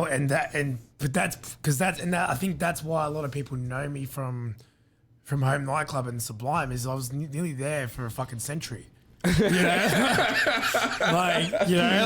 Didn't you just say 8 years, century? Yeah, a century's 10, isn't it? Yeah. Well, a century in rave years literally is about 4.5 years. Yeah, but I watched all the eras, and I watched people come and go. So like a lot of people would have me, if anyone did a stretch there, like where they went there every week for say 6 months or a year, of course I'm going to be ingrained in in their mind of that time, you know, of when they went to subbies. You know? How do you see the progression of hard dance music in general from like then to now? Because obviously it's very hard style orientated. Yeah. It's really fucking dope music now. Yeah. Like, is it more fun or what? Yeah. for you personally? Yeah. And easier to rap to, and easier just to enjoy, and has lots of other elements of other styles of music in it. And the songwriting's more like elaborate and purposeful. I mean, there's nothing wrong with all the classic shit that I grew up on, but that was experimentation, you can tell. Yeah. You know, but yeah, like I'll be really honest, man. I used to go to a lot of raves, and by the end of the night, I was so over the music, you know, like when I was younger. And now I go there and I'm really happy to listen to it all night. It's because it's not allowed to go all night anymore. Or like, you know, or whatever it is, you know, the first part of it, whatever like the stretch of hours is. Do you remember when raves finished at 5, 6 o'clock in the morning? Dude, man, that was my life. Like, I was nocturnal, you know, like it's weird to think it would be anything else, but now like it's weird to think it could ever be that. Yeah, isn't it just? Now it's like midnight. What's your favorite event you've ever emceed? I know that's a really tough one because like you've done so many. God.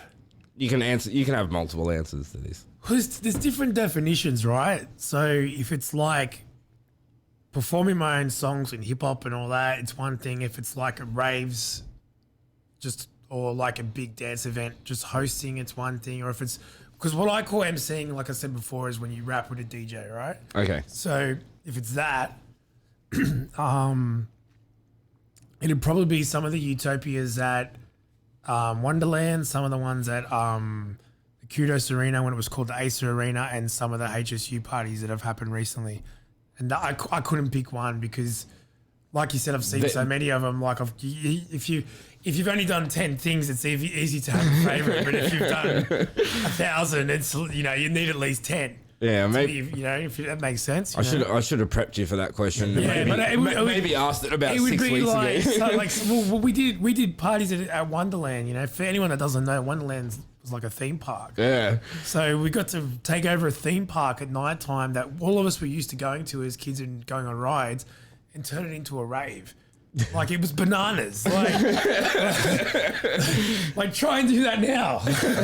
It just won't happen, you know. But like, it's the equivalent of Warner Brothers Movie World having a rave there, like them just turning it into a rave, and all the ravers going on rides in between, dancing in massive stages, which sounds like insanity.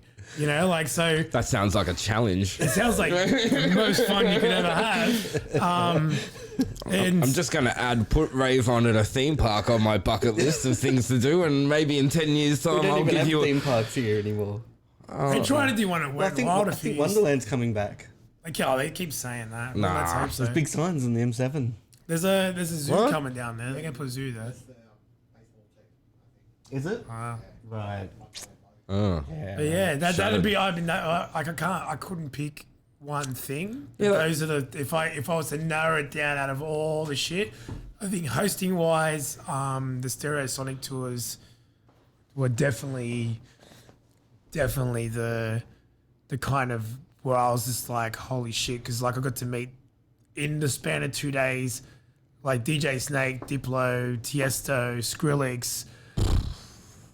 You know, above and beyond, like everybody is just like within 2 days as well. Like you'd be happy enough to kind of like meet one of these people, like or work with them, and you know, like over the first year I met DJ Snake, like I get a notification on my phone as I'm leaving. DJ Snake is following you on Twitter. I took a screenshot of it.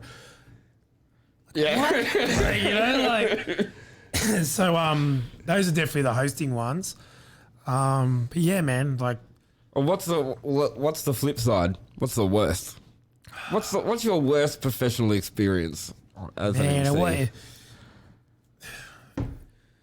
I'm not gonna go too far into it, but there was one event where there was another person working there, and they were extremely rude to all the backstage staff, who's an artist, Yeah. and myself, and that's probably happened twice I can recall in the last couple of years, and both those times made me really question if I wanted to still keep doing music. But I realized it was them, Yeah. not me, that had, and I don't know why it made me want to quit music. But seeing people be so diva-ish and be so unappreciative of the people that look after you when you're performing and stuff, seeing people act like that. And it surprised me because both those people still get booked at a lot of places, and I'm just like, yeah, I won't name him because Because I'm sitting right here, man. no, I won't name him because I don't like to give negative energy. Like, Sure. It's just, but that's probably the worst because I've given up weddings, birthdays, Yeah. times with friends, growing up as a normal kind of like teenager and in my 20s, I gave it all away to do music, man. Like I watched all my mates from school become a group within a group that I wasn't part of anymore. Because I made new friends though, you know, and I got a new family and I got new friends and I made new rows, but I had to give up something. I had to cut out a part of who I was to do this. And when you do that, and then you see people that don't appreciate that, or they shit all over that, or they piss all over that, it really does take, it takes all the fun and joy out of doing it. So that I wouldn't name people or places, but that's the experiences I could probably tell you. I have a question that's from me. Yeah. Shout out to you.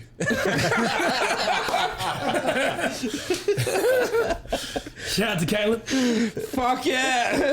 In your face, everyone else. No, sorry. Do you?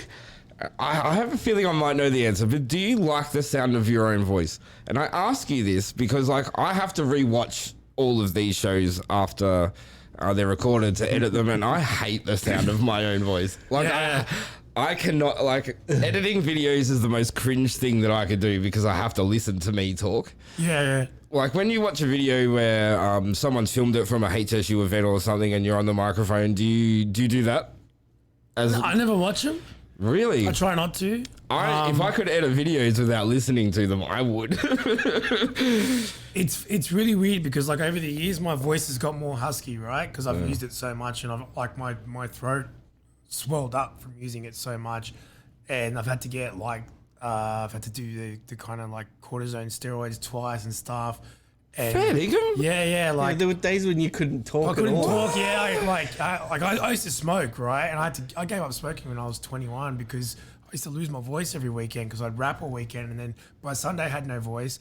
Get this, I signed a worldwide agency deal with Ministry of Sound with Soapbox Artists, and 3 months into it, I was told by a voice doctor that I had to not rap or talk for a month. So 1 week no talking and no rapping for a whole month, right at the start of like a big turning point. But so my voice, the sound of my voice, the tone and the inflection and everything, the way that my voice sounds so different to when I was younger. Yeah. And I actually like it more now.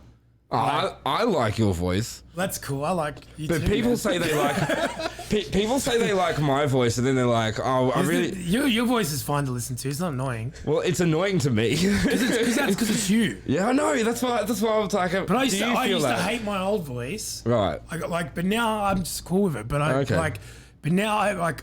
People say a lot of people say to me, "Oh, it sounds like you got a cold. It sounds like you're sick," and I'm going, "Fuck, I sound like I'm dying." I was like, but I've heard that for years. Or like people go, "Oh, you don't sound like you used to sound." Because when I say that I've given up shit to do music, my voice is one of the things that I've sacrificed because I've used it so much. So that dude that heard me for that magical 3 years at Subbies when he was having the time of his fucking life out of my 8 years that I was there, like, you know, like.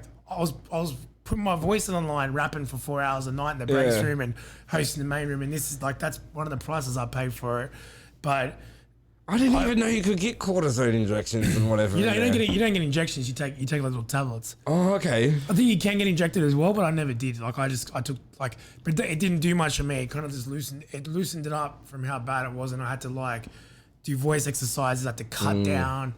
Like how much I used it for rapping and shit. Like I had to change everything because like my throat was just getting tighter and tighter and tighter. Like that taken back for like a commercial that day at DEF CON, I had no in-ears, no foldbacks, and I was doing a live set on the break stage and my voice suffered more. Anyone that heard me that day, I remember I saw Matrix. Shout out Matrix. Shout out to Toby's. Toby the legend, most legendary guy. He actually is. He is. It's true. He heard me. He saw me afterwards, and he was like, "I've never heard your voice sound so bad. Like it sounded like like a dog dying mixed with the devil." It was so mangled. But like that's the price. I mean, even now, man. Like I've got to have. At a lot of hip hop gigs, like I've got to have in-ears, and if I don't, I can lose my voice by the end of the set now, like because it's just years and years and years of doing it. So in-ears, are they only show like? Is it only your voice, or is it all the music and everything as well? You can pick the mix. So when I do the big HSUs now, I kind of demand to have them because if I don't have them, I'm not gonna last a night. Like, I just can't hear what's going on stage. It's so loud. Yeah. Like a lot of the DJs just. Like they just crank it so loud, and that's because they're all pretty deaf, you know. Like if you were to do, I was on. I think is it BT? Is he a trans producer? BT, is that right? Am I getting the name right? I don't know. Maybe it's right. Maybe it's wrong. I went on a Trans Energy tour, and one of the DJs, I think it was BT. I might be fucking his name up. Yeah, it is BT. BT. Yeah. He said we were on the tour bus in Brisbane, and he said something so interesting that I never forgot. He goes, imagine if you took every major working DJ in the world and put them all in a hospital and made them all get hearing tests at the same time, and you like logged the data and everything, like what it would be, you know, this DJ, that, like all different styles. And yeah, like, so when you're on stage at these things, even a hip hop gig, like, or it doesn't matter if it's hip hop or a festival or like a Snow Tunes or anywhere, like if you're on stage, a lot of the time, even with a good sound guy and foldbacks and stuff, you can't hear yourself great. So if I don't have the in-ears now and I've got to rap a lot, I'm fucked. If I have them, I'm good. I'm golden. I can go forever. But yeah. You put a post up on Facebook a little while ago asking for hardstyle producers if they wanted to do a collab. I think I've seen about 170 odd comments on there. Oh yeah. Did anything come of that? Is there something in the works that we might get excited about? Oh, I fucked up with that. Right? Should we just rewind and not ask that question? No. So I did it, right? And the response was really, really big. And I had no way of keeping track of that post. Right. So I tried as best as I could, but it kept because that hardstyle appreciation society gets so many posts every day. Yep. And shit's just constantly like the algorithms kind of getting. I mean, stuff still floats to the top, but it's getting. It's like people are dropping pianos on it constantly, you know, like over the ledge. Do you want me to teach you a trick? Yeah. So this is a Hardstyle Music Appreciation Society page. Yeah. Are you teaching me how to Facebook? Just type in your name there, Yeah. and there's your post. Yeah. Oh, wow. Yeah. Okay, can you show me? Okay, I'll show you. How do you think I found out this information? Yeah, wow. And I tried to do it not long ago again, and like barely anyone wrote to it because they probably thought I fucking swerved them all the first time. No. But so I've got a couple of tracks coming out. One with Operation Phoenix, which is already done. Yep. One with Firelight, which we're recording next Friday. Actually, Operation Phoenix asked the question. He's watching. Yeah, he's smart. They're smart, those boys. They know what they know how to get a bit of. He wants you to burst out your Optimus Prime voice. Megatron. I am Optimus Prime. Megatron. We're going back to Cybertron. That was totally worth it. That is so good. We got a song. We're doing the film clip for it on Friday, and I do a voice. I do like a ad lib layer. I go, I'm Optimus, the leader. The last two is Optimus, the leader of the motherfucking Optimists. Yeah, That's shout so out to good. Optimus Prime. Actually, Dave PSI gave you a shout out. Hey, shout out back to you. It's like tennis. Tennis shout outs. Tennis shout outs. Hey, I know we already spoke about the hip hop thing, but Yeah. your film.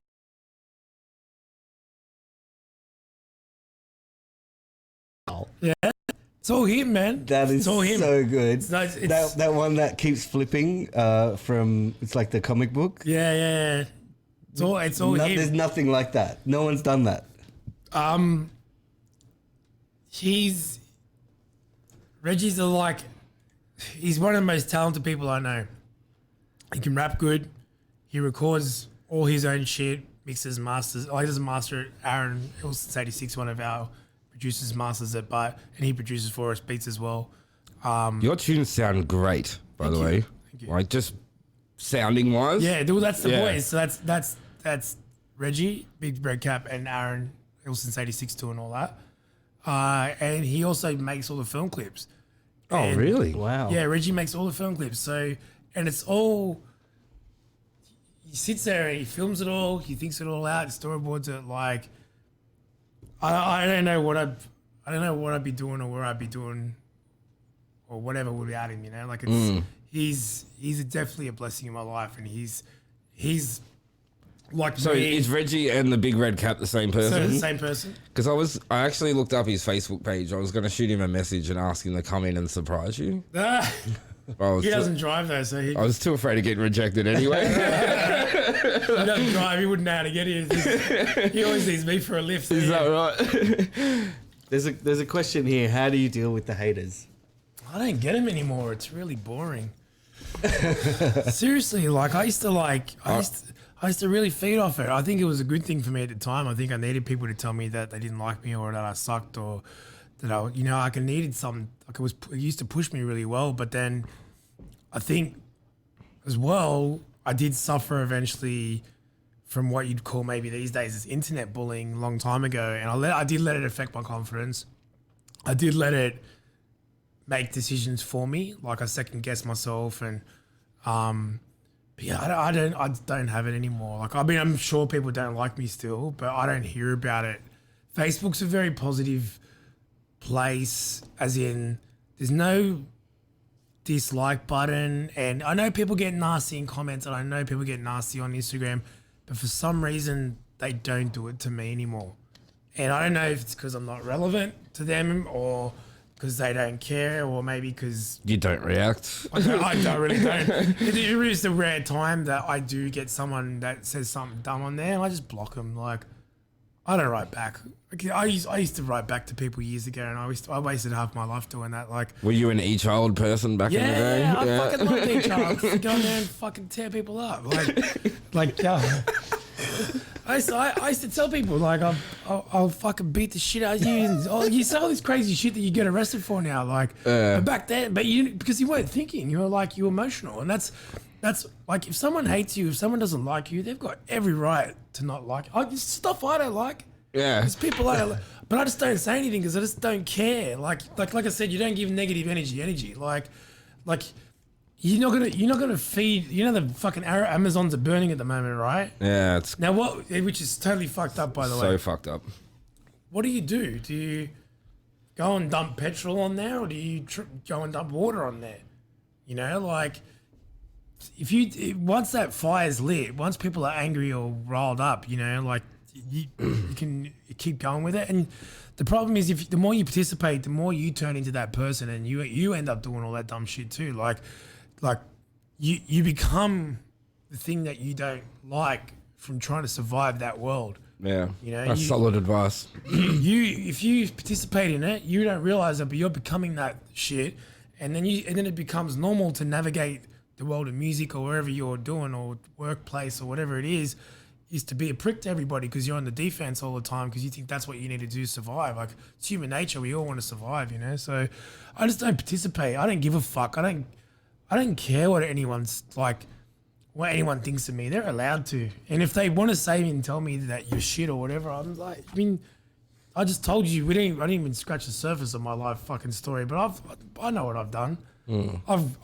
He's seen my house. I've done a lot of music. My wife's fucking beautiful. My kids are fucking gorgeous. Like, You do have a nice family, man. yeah, but like, what do I care? Like, what do I care if someone doesn't like what I do for fun? Like, and Yeah, that's solid advice. yeah, man. and like, I don't care about being famous. Like, I just, what happened with me a few years ago is I did one at one time, but I kind of hit this point where I realized like being famous is shit.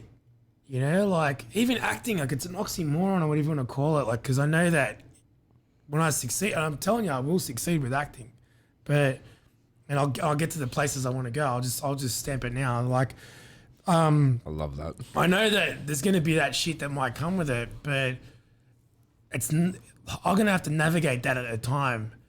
But as far as being a famous rapper goes or anything, like, or just a famous Kardashian style motherfucker on the internet or whatever, being famous on Instagram, I don't want to be that shit. Like, I want to do the things that make me happy, and that's about it. Like, and if people don't like me and the life I live, they're fucking not totally entitled to that. That's their opinion. Like I said, the shit I don't like. I watch movies sometimes and go, fuck, that was shit. Like, but I don't go on, rant and rave about it. Like, Send them a tweet. Oh, your performance in. and they just made $200 million. Like, they care. There's another question here about what is in your rider. My rider. Yeah, do you have a rider for events? Yeah, I do. I changed. Thank you for that, by the way. Yeah, you enjoyed it. Four bottles of Cristal. I changed it not long ago because it's a bottle of Jameson. I like Irish whiskey. Nice. My dad's side of the family, like Irish and Scottish and shit. So that's probably why I got a fondness for it. Diet ginger beers to mix it with, some no sugar like energy drink just in case I get tired. Lots of water, a couple imported beers if they've got them. That's not essential, but sometimes I drink it, sometimes I don't. I like to give it out more than anything. There's nothing funnier than just like I have a couple of friends I see at the events. Someone is sitting at the table included. I just like to spoil them and go, hey, if you're like this, bartender type of guy with, it's like, hey, this one's on me. Do you want a vodka in glass? So that's my rider these days. It used to be vodka. We used to drink vodka, so it was like Grey Goose, vodka lime soda kind of ingredients, limes and I'd be in your green room. Yeah. It's not like over the top or anything. Yeah. Like I don't know, man. Even with that, like, as if I'm gonna even get through a whole bottle of whiskey in a night and some imported beers. Like, what do you need all that shit for, bro? Like, you see dudes and they got like 20 bottles of, I mean, unless you're looking after your team and your crew, like, you really don't need that much. Yeah. Shit. Like, Do you miss DEF CON? of course I do. Who doesn't? Like, you'd have to be like, it sucks balls. Like, Speaking of DEF CON and New South Wales and fun being illegal nowadays, I haven't written the person's name down who asked on Facebook. Since the war on festivals, like EDM festivals, was launched by our current Liberal government, and it looks like that's going to come back around soon, especially with the lockout laws. And I think there's talk of getting rid of all these new festival things that came in.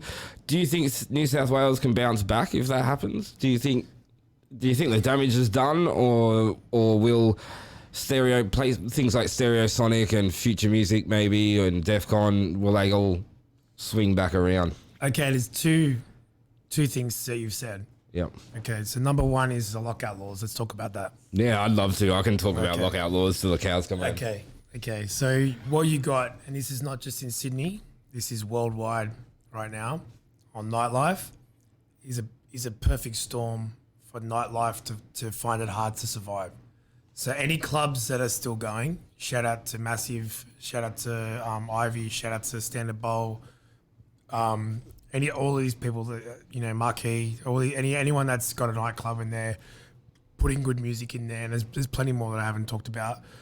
If they're still standing, respect to them and and all the best to them, because it's not just the lockout laws, and the lockout laws are total bullshit, right? So forget that they're even there. But you got a couple of other factors, right? Number one, when we used to go out when we were younger, it was all about listening to the DJ and hearing songs that you couldn't hear anywhere else.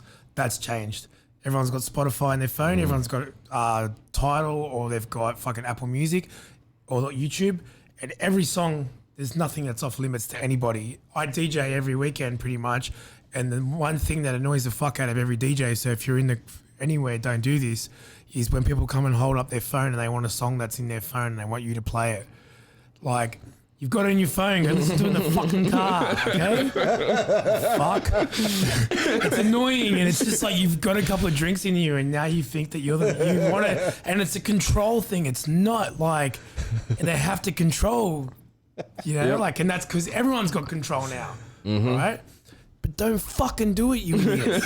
It's annoying. It's so fucking throws the energy off. It makes every DJ's like second guess himself, because they're like, man, the whole room's rocking, but this dumb fuck is holding his fucking phone in my face.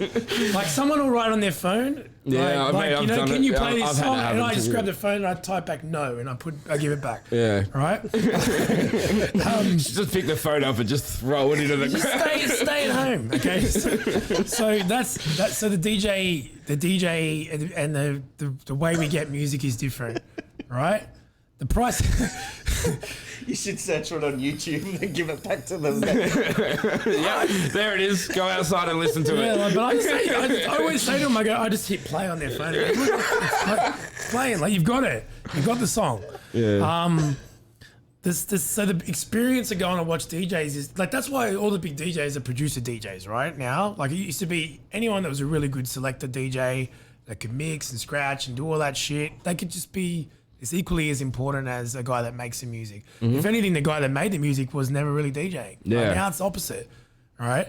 So that's a big thing, where people don't have to come out anymore to hear rare music that they wouldn't hear anywhere else. That's one bit of the perfect storm.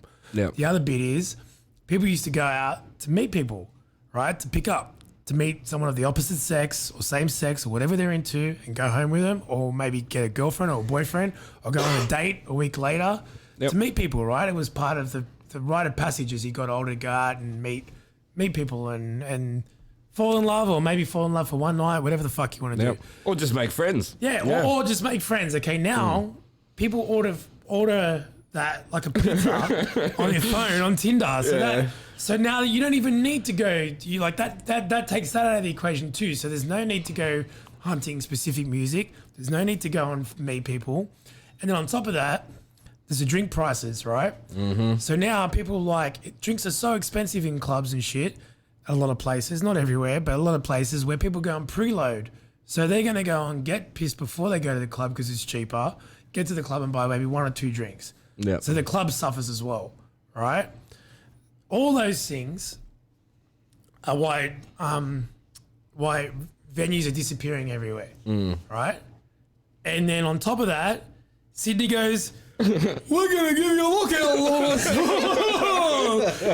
like a bunch of dumb fucks that they are, and which is total corrupt bullshit. Which we all know. Like we don't need to talk about it anymore. And like, there's no trains. Okay, again, and this is the next thing, right? Some places have got transport and some don't. And if you don't have transport, you fuck. So what would you rather do? Would you rather go to a house party, stay at home, or go local? Like I live in the Shire now, right? And where I live, kids are spoiled for choice there. Like they got so many clubs. They don't need to leave the Shire. They got so many clubs and pubs and bars there. They can hang out there if they want. So all that's a perfect storm. So I think if they lift the lockout laws, a lot of the damage is done. A lot of they have to change things like the amount of licenses they give out. They have to change things like noise and residents, like because every time one of these residents goes and moves in near a nightclub and starts complaining, doesn't matter if the nightclub was there first. The residents will fucking win most of the time. This is where Melbourne shits all over Sydney. Like they have laws that protect that in Melbourne. Melbourne's been smart the whole time. When I go on tour to Melbourne is not only some of the most livest shows of the tours, but you go out afterwards. Yeah. And the fucking place is alive. Like, it's alive at nighttime. And what do they say in Sydney's losing, like, what, $16 billion a year at nighttime because we're not open? Like, and that trickles into all other industries. So, I mean, it's not just shit for all of us. It's shit for the takeaway shops. It's shit for the cab drivers and the bus drivers. And, you know, the police, whether or not they complain or don't complain, that's extra shifts for them where they can work and make money if there's more people out at night anyway. Yeah, they're going to have to deal with some fuckwits. But if you had good transport and you had measures in place, like I go on tour in Townsville and the cops are fucking just all there chilling on the road. They know everyone's going to be pissed. They've got lockout and everything, but the cops aren't like trying to fuck up everyone's night. They're just dealing with, okay, people are going to go out. Like, they're going to be some drunk chicks and dudes that drink too much. We could give them some water. There's going to be some guy that spews on himself. There's going to be some guy that wants to have a fight. We're going to lock him up. There's, you know, like, that's just part of life. Instead of just shutting everything down, let's just fucking stay in our rooms, you know? Like, so that's one side of it. So if that can all fuck off, which we hope it does, just like when there's a forest fire or anything, shit can regrow over time, but it's going to grow and evolve different to how it was before. It'll never be the same. Yeah. And that's what you got to let go of is shit's never going to be the same twice. And that's life in general. Okay, the festivals, there's heaps of other factors in that as well.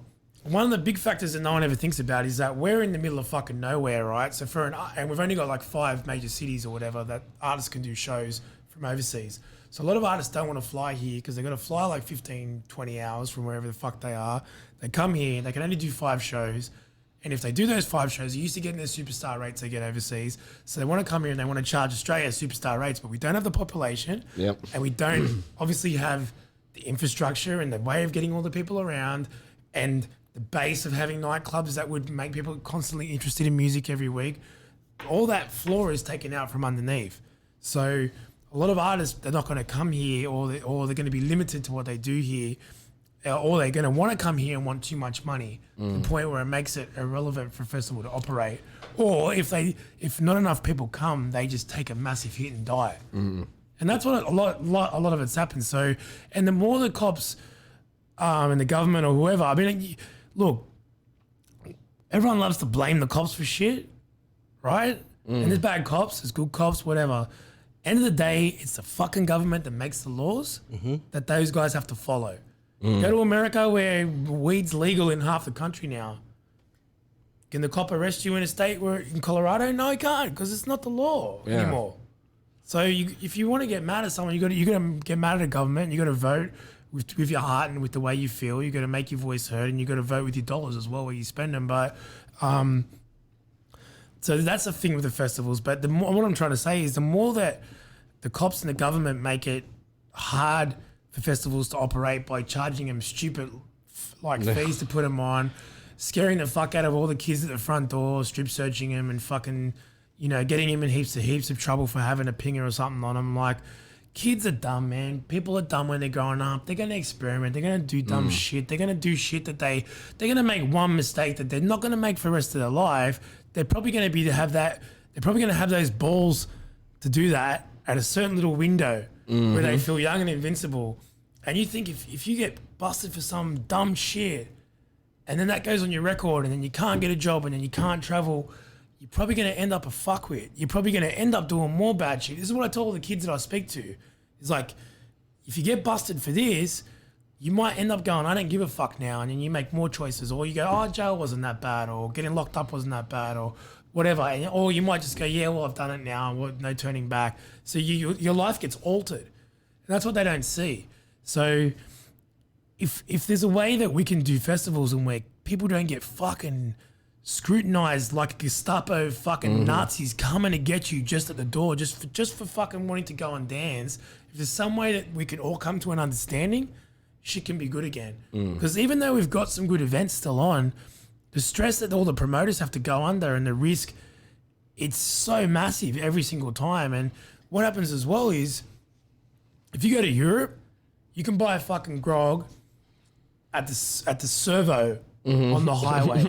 You can buy grog at the corner shop. You can buy it everywhere. And you know what that does? People don't give a fuck about grog anymore like they do and here. you can take it to the festivals. And you can do, okay, it's normal, right? Here we have this thing where we got the people say, between the hours of this and this, you're allowed to drink alcohol. So what does everyone do? Right? Fucking Hulk drinking, right? In that little window. Yep. And they binge drink. It's not that they binge drink, it's just they've been given this window to go crazy. To It's go not- as hard as they can. It's not normalized. It's this, and the more that you make something forbidden or whatever, it makes it even more special than it really is. So people overindulge in it. And it's the same with drugs and everything else. So what happens is people die, people overdo it, people do stupid shit, and it causes problems. Where if we just fucking treated adults like adults and kids growing up like kids growing up and just gone, you know what, I was young once. I was a dumb fuck for a bit, you know, like I know I did some dumb shit, like just one or two things. yeah, and know that when you're an adult and you make a choice to whatever behavior, if you want to smoke weed or if you want to drink or if you want to whatever else, like if you're an adult, like I'm not condoning anyone's bullshit, right? I'm not saying any of those things are good or good for you, or that they'll give you a good life. I'm just saying if that's someone's personal choice, we should let them make that choice. The government shouldn't make it for you. You know, they shouldn't lock you up or fuck your life for something really small. Yeah. You know, like for something at a time of a rite of passage, especially, or just for something where it's just a thing that's only going to fuck with you and nobody else. I must say that's one thing I really loved about raving in America is like they know what goes on. You go to EDC and there's police everywhere, but they're not there to ruin your night. They're there to help you in case something goes wrong. Protect and serve is what. Because you know, have you heard the mayor of Las Vegas talk about EDC? She loves it. Yeah, Loves it. It's like, yeah, fuck, come. the hotels don't. They hate it. Like even though you've got to pay money to stay in a hotel, like they do not like the fact that you're a raver. That was my experience anyway. Yeah, excuse Don't me. stay at the MGM. And it's pretty funny, like when we're coming back at 6 o'clock in the morning or whatever, there's someone standing at the bus stop that pulls in, handing all the girls oversized white t-shirts. Just like, to almost like go cover up before you walk into the hotel. On a Saturday night, on any other Saturday night, you'll walk through the hotel and there are girls wearing exactly the same shit anyway. But they deal with it. They don't. Yeah. They're dealing with it. Yeah. They've trying to, even buying that white t-shirt for those girls, they're trying to find a solution for themselves. They're not saying that's it. No one can fucking stay here. Well, they're not going to the government going, hey, we've got this problem. Can you fix it? Yeah, like no one's getting, you know, like, so it's, man, people going to want to dance. People going to want to escape. We all work harder than ever. We all work longer hours than ever. We all work for less money than ever. It's, life's stressful. We're under a lot of pressure. We're under pressure from our phones constantly making us compare ourselves to everybody else. They're constantly like buzzing us and giving us alerts. Why do you think so many people play games on their phone or play video games? It's fun. It's escape. Why do people go out to raves and to dance? It's fun. It's escape. It's fun. You only got so much time on the earth. Like, do you want to not have some fun? Are we just supposed to be fucking cogs in a system that makes money and pays taxes and lives in a little box, you know, like we're not allowed to go and have some fucking fun, you know, so. Preaching to the choir here. Yeah, I know. You asked, man. It's true. Hey, we're going to take a little break and then we're going to come back with a little bit more about LOSTY and then we'll wrap it up so Luke can go home and travel back to Mordor where he's from. We'll be back right after this with LOSTY. Stick around. Everybody living in a bubble these days. Everybody watches, everybody pays with their time as it flies by. Instagram filter what these lies are. Living in the past, isn't in a blast. Post up, what defines us. I ignore the ones I most love to impress strangers as I scroll up.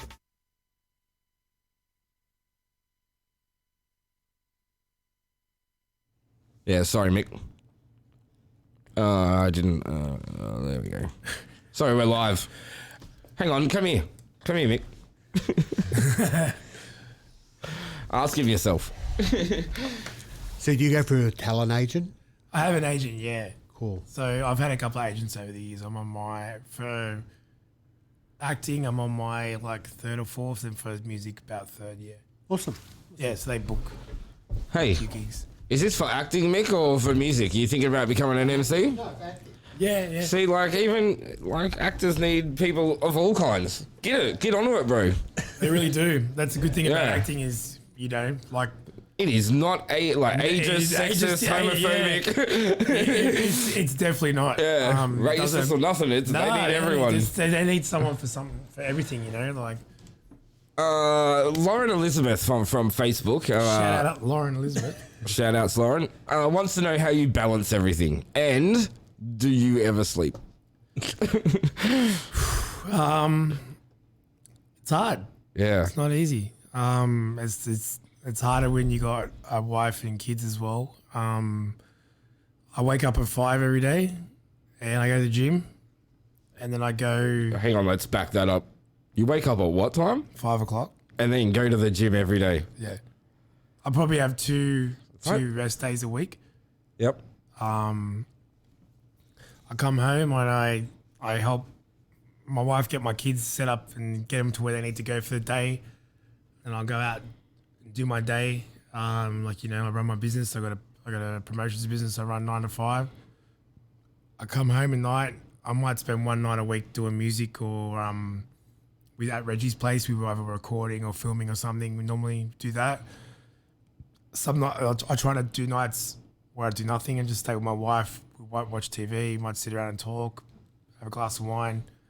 I make sure I spend as much time as I can with my kids. Every Saturday day, I'm always with my son. I take him, no matter how tired I am, take him to soccer, I take him out, take him to the park. So my daughter comes out too, and it's just it's hard. Like, it's work. Like, you got to work on the things you love. Like, you can't let them fuck up. It's like even doing acting.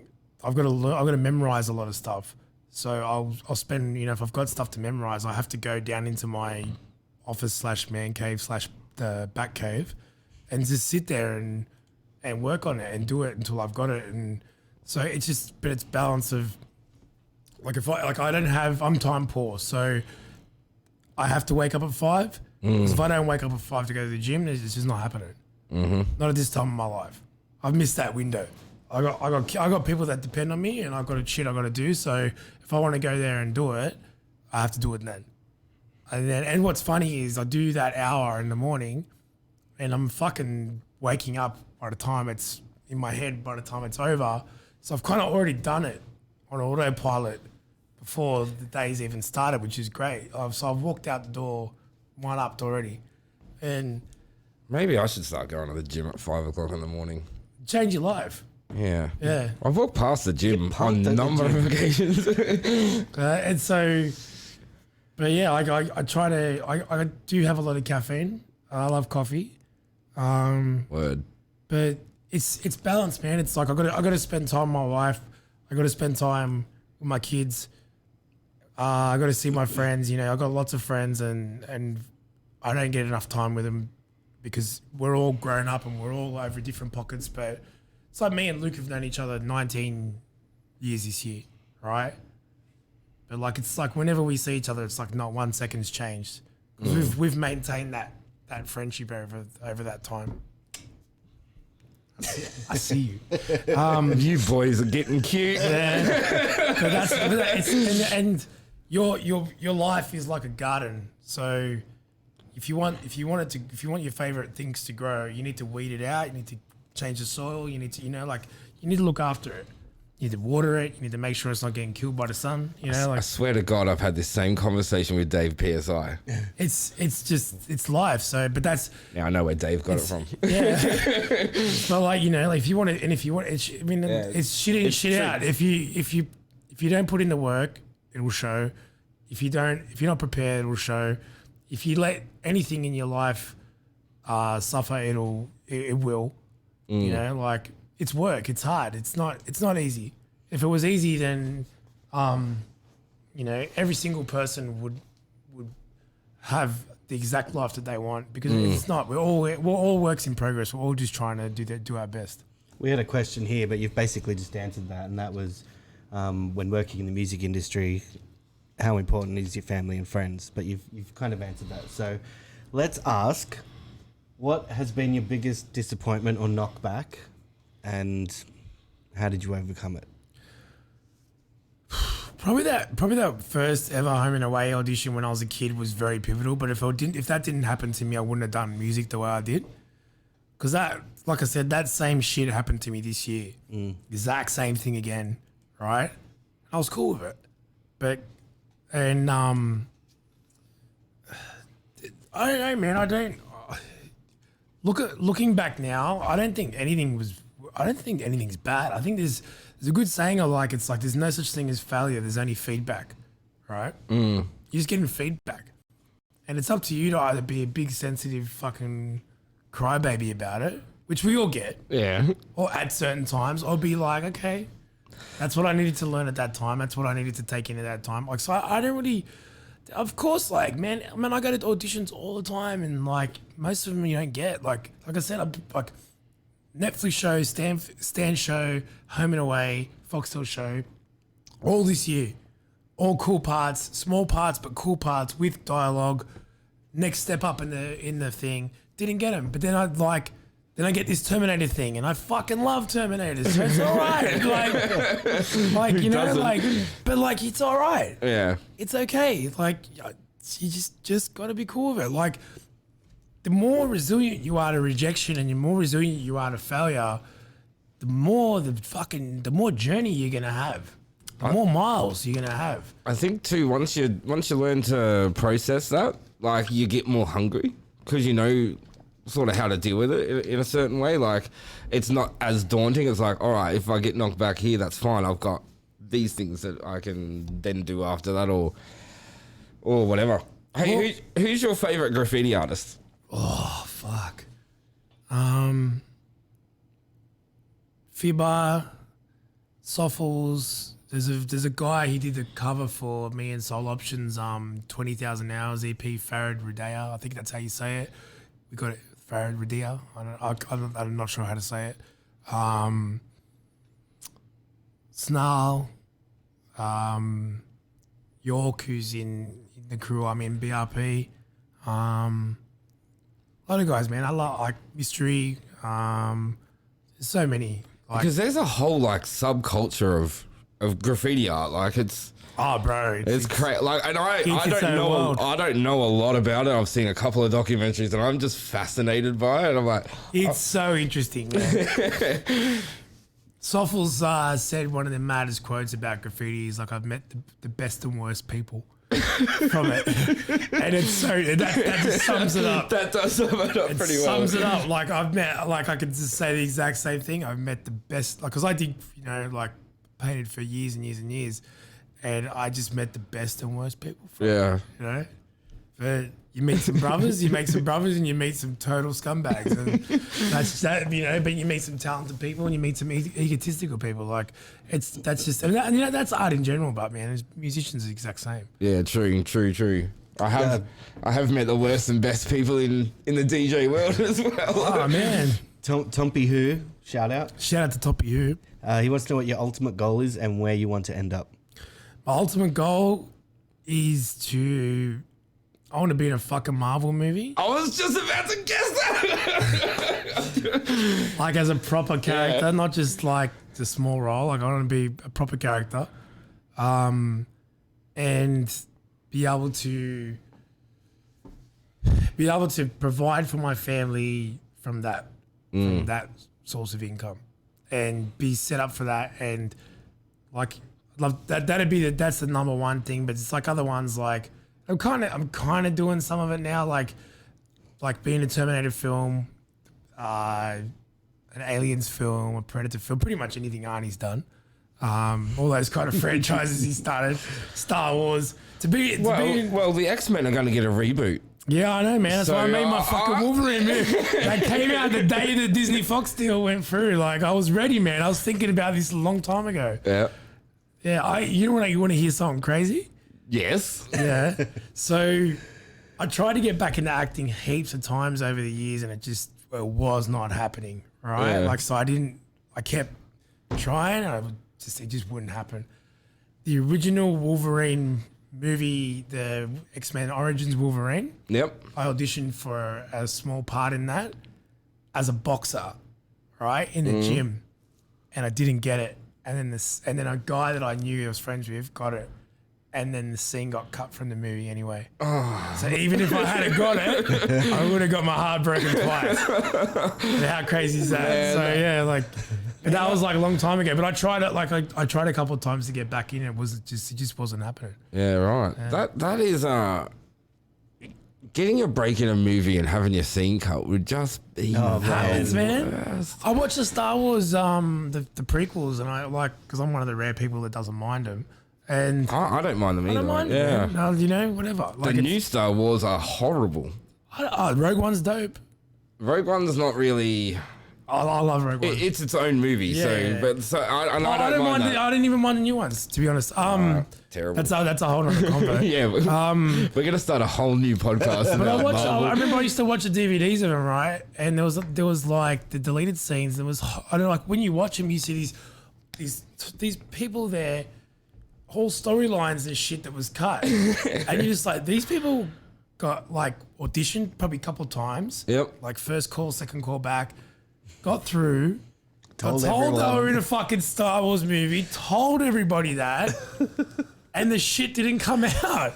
And you're just like, fuck. So yeah, that's a risk you take. Like in your case, so last year I went to 15 auditions before I got one. 15. Wow. Yeah. So, and then I got it and I got cut. And then I got Deadly Women and it still went on as well. But I was so... Wow, 14. 15. 15, yeah. Or 14, 14 rejections and then one. Yeah, the 15th was the one that Bet you're glad you're not catching the train to these auditions. Fuck.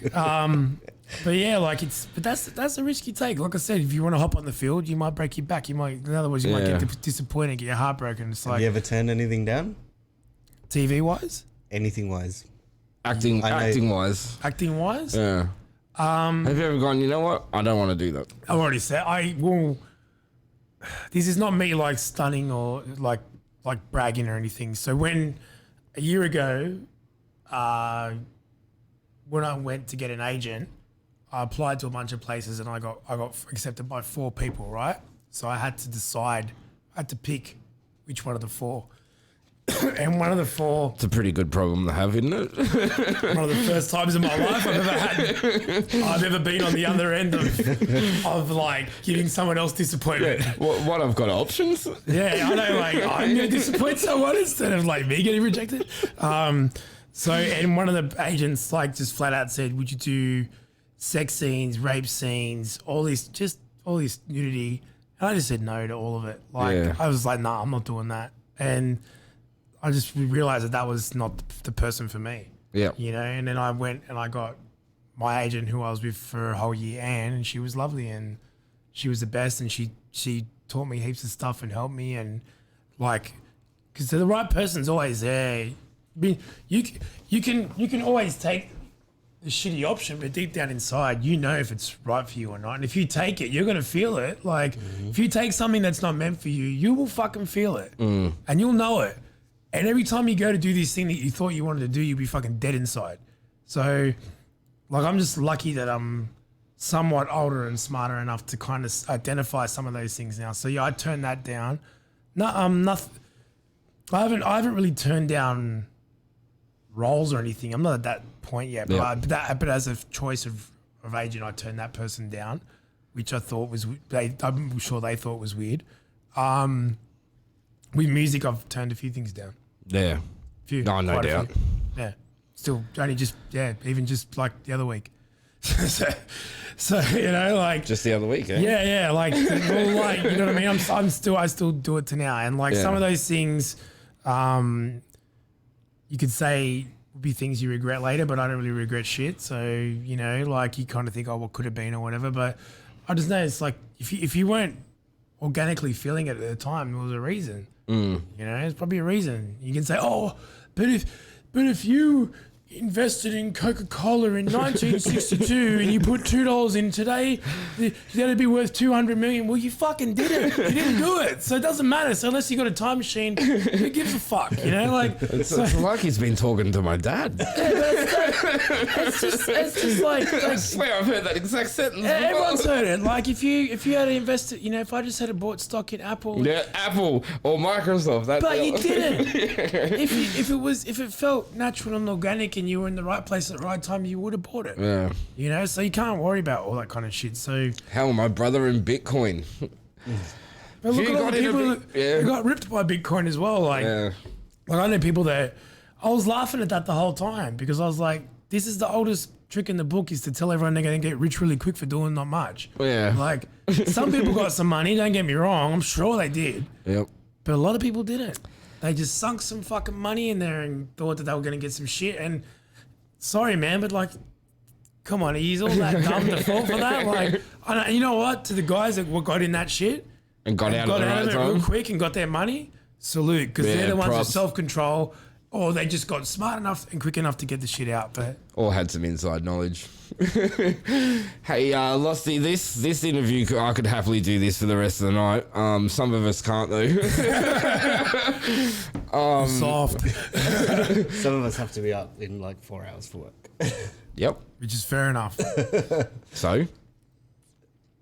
Anyway. Do you remember back in the day, we'd just be like, that's all right, we'll just push through. We'll try to work.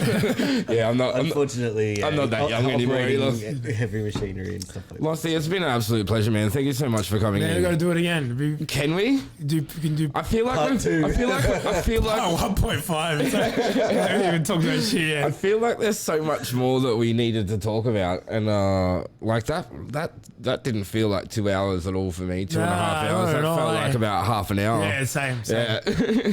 But thank you so very much for coming in, and like, Luke, are you happy now? I did it. Hey, I'm not happy. I've been telling you to get him in from day one. Before we even started posting videos live, he's like, you got to get Losty in, and I'm like, I know. Yeah, I didn't know Losty back then. I didn't know him how you knew him, and now I get it. All right. And you've just got a fascinating story, dude, and it's only half written, which is really cool. Well, man, he just, as the great Puff Daddy once said, can't stop, won't stop. Did he? Punchline! You can be a better rapper. I don't even think he knew. That was an accident. Wow. not even. That's some bars, son. You got bars. Yeah, That's sure. been your best one yet. I'm gonna cut that bit up in the show, and that's that's pretty funny. No, thank you very much. I'm gonna put that in a rap for sure. I'll loan it to you. Yeah. Give me some publishing, we'll work it out. All the best for the rap stuff. No doubt we'll see you on a HSU stage anytime soon. They've got heaps of stuff going on, and maybe DEF CON will come back. Who knows? Probably not. We can only hope. It will look something. And to all you guys that worry about all that kind of stuff, there will always be someone that finds a way. So just have faith in that. Keep making music. Keep supporting music. Keep listening to music. As long as you're doing that, someone will help you find a way. And worst comes to worst, we all move to Melbourne. It's an option. Thank you very much, Losty, and thanks to our studio audience. Thanks, Luke. See you guys. Shout out to the studio audience. Shout outs all around. Yeah.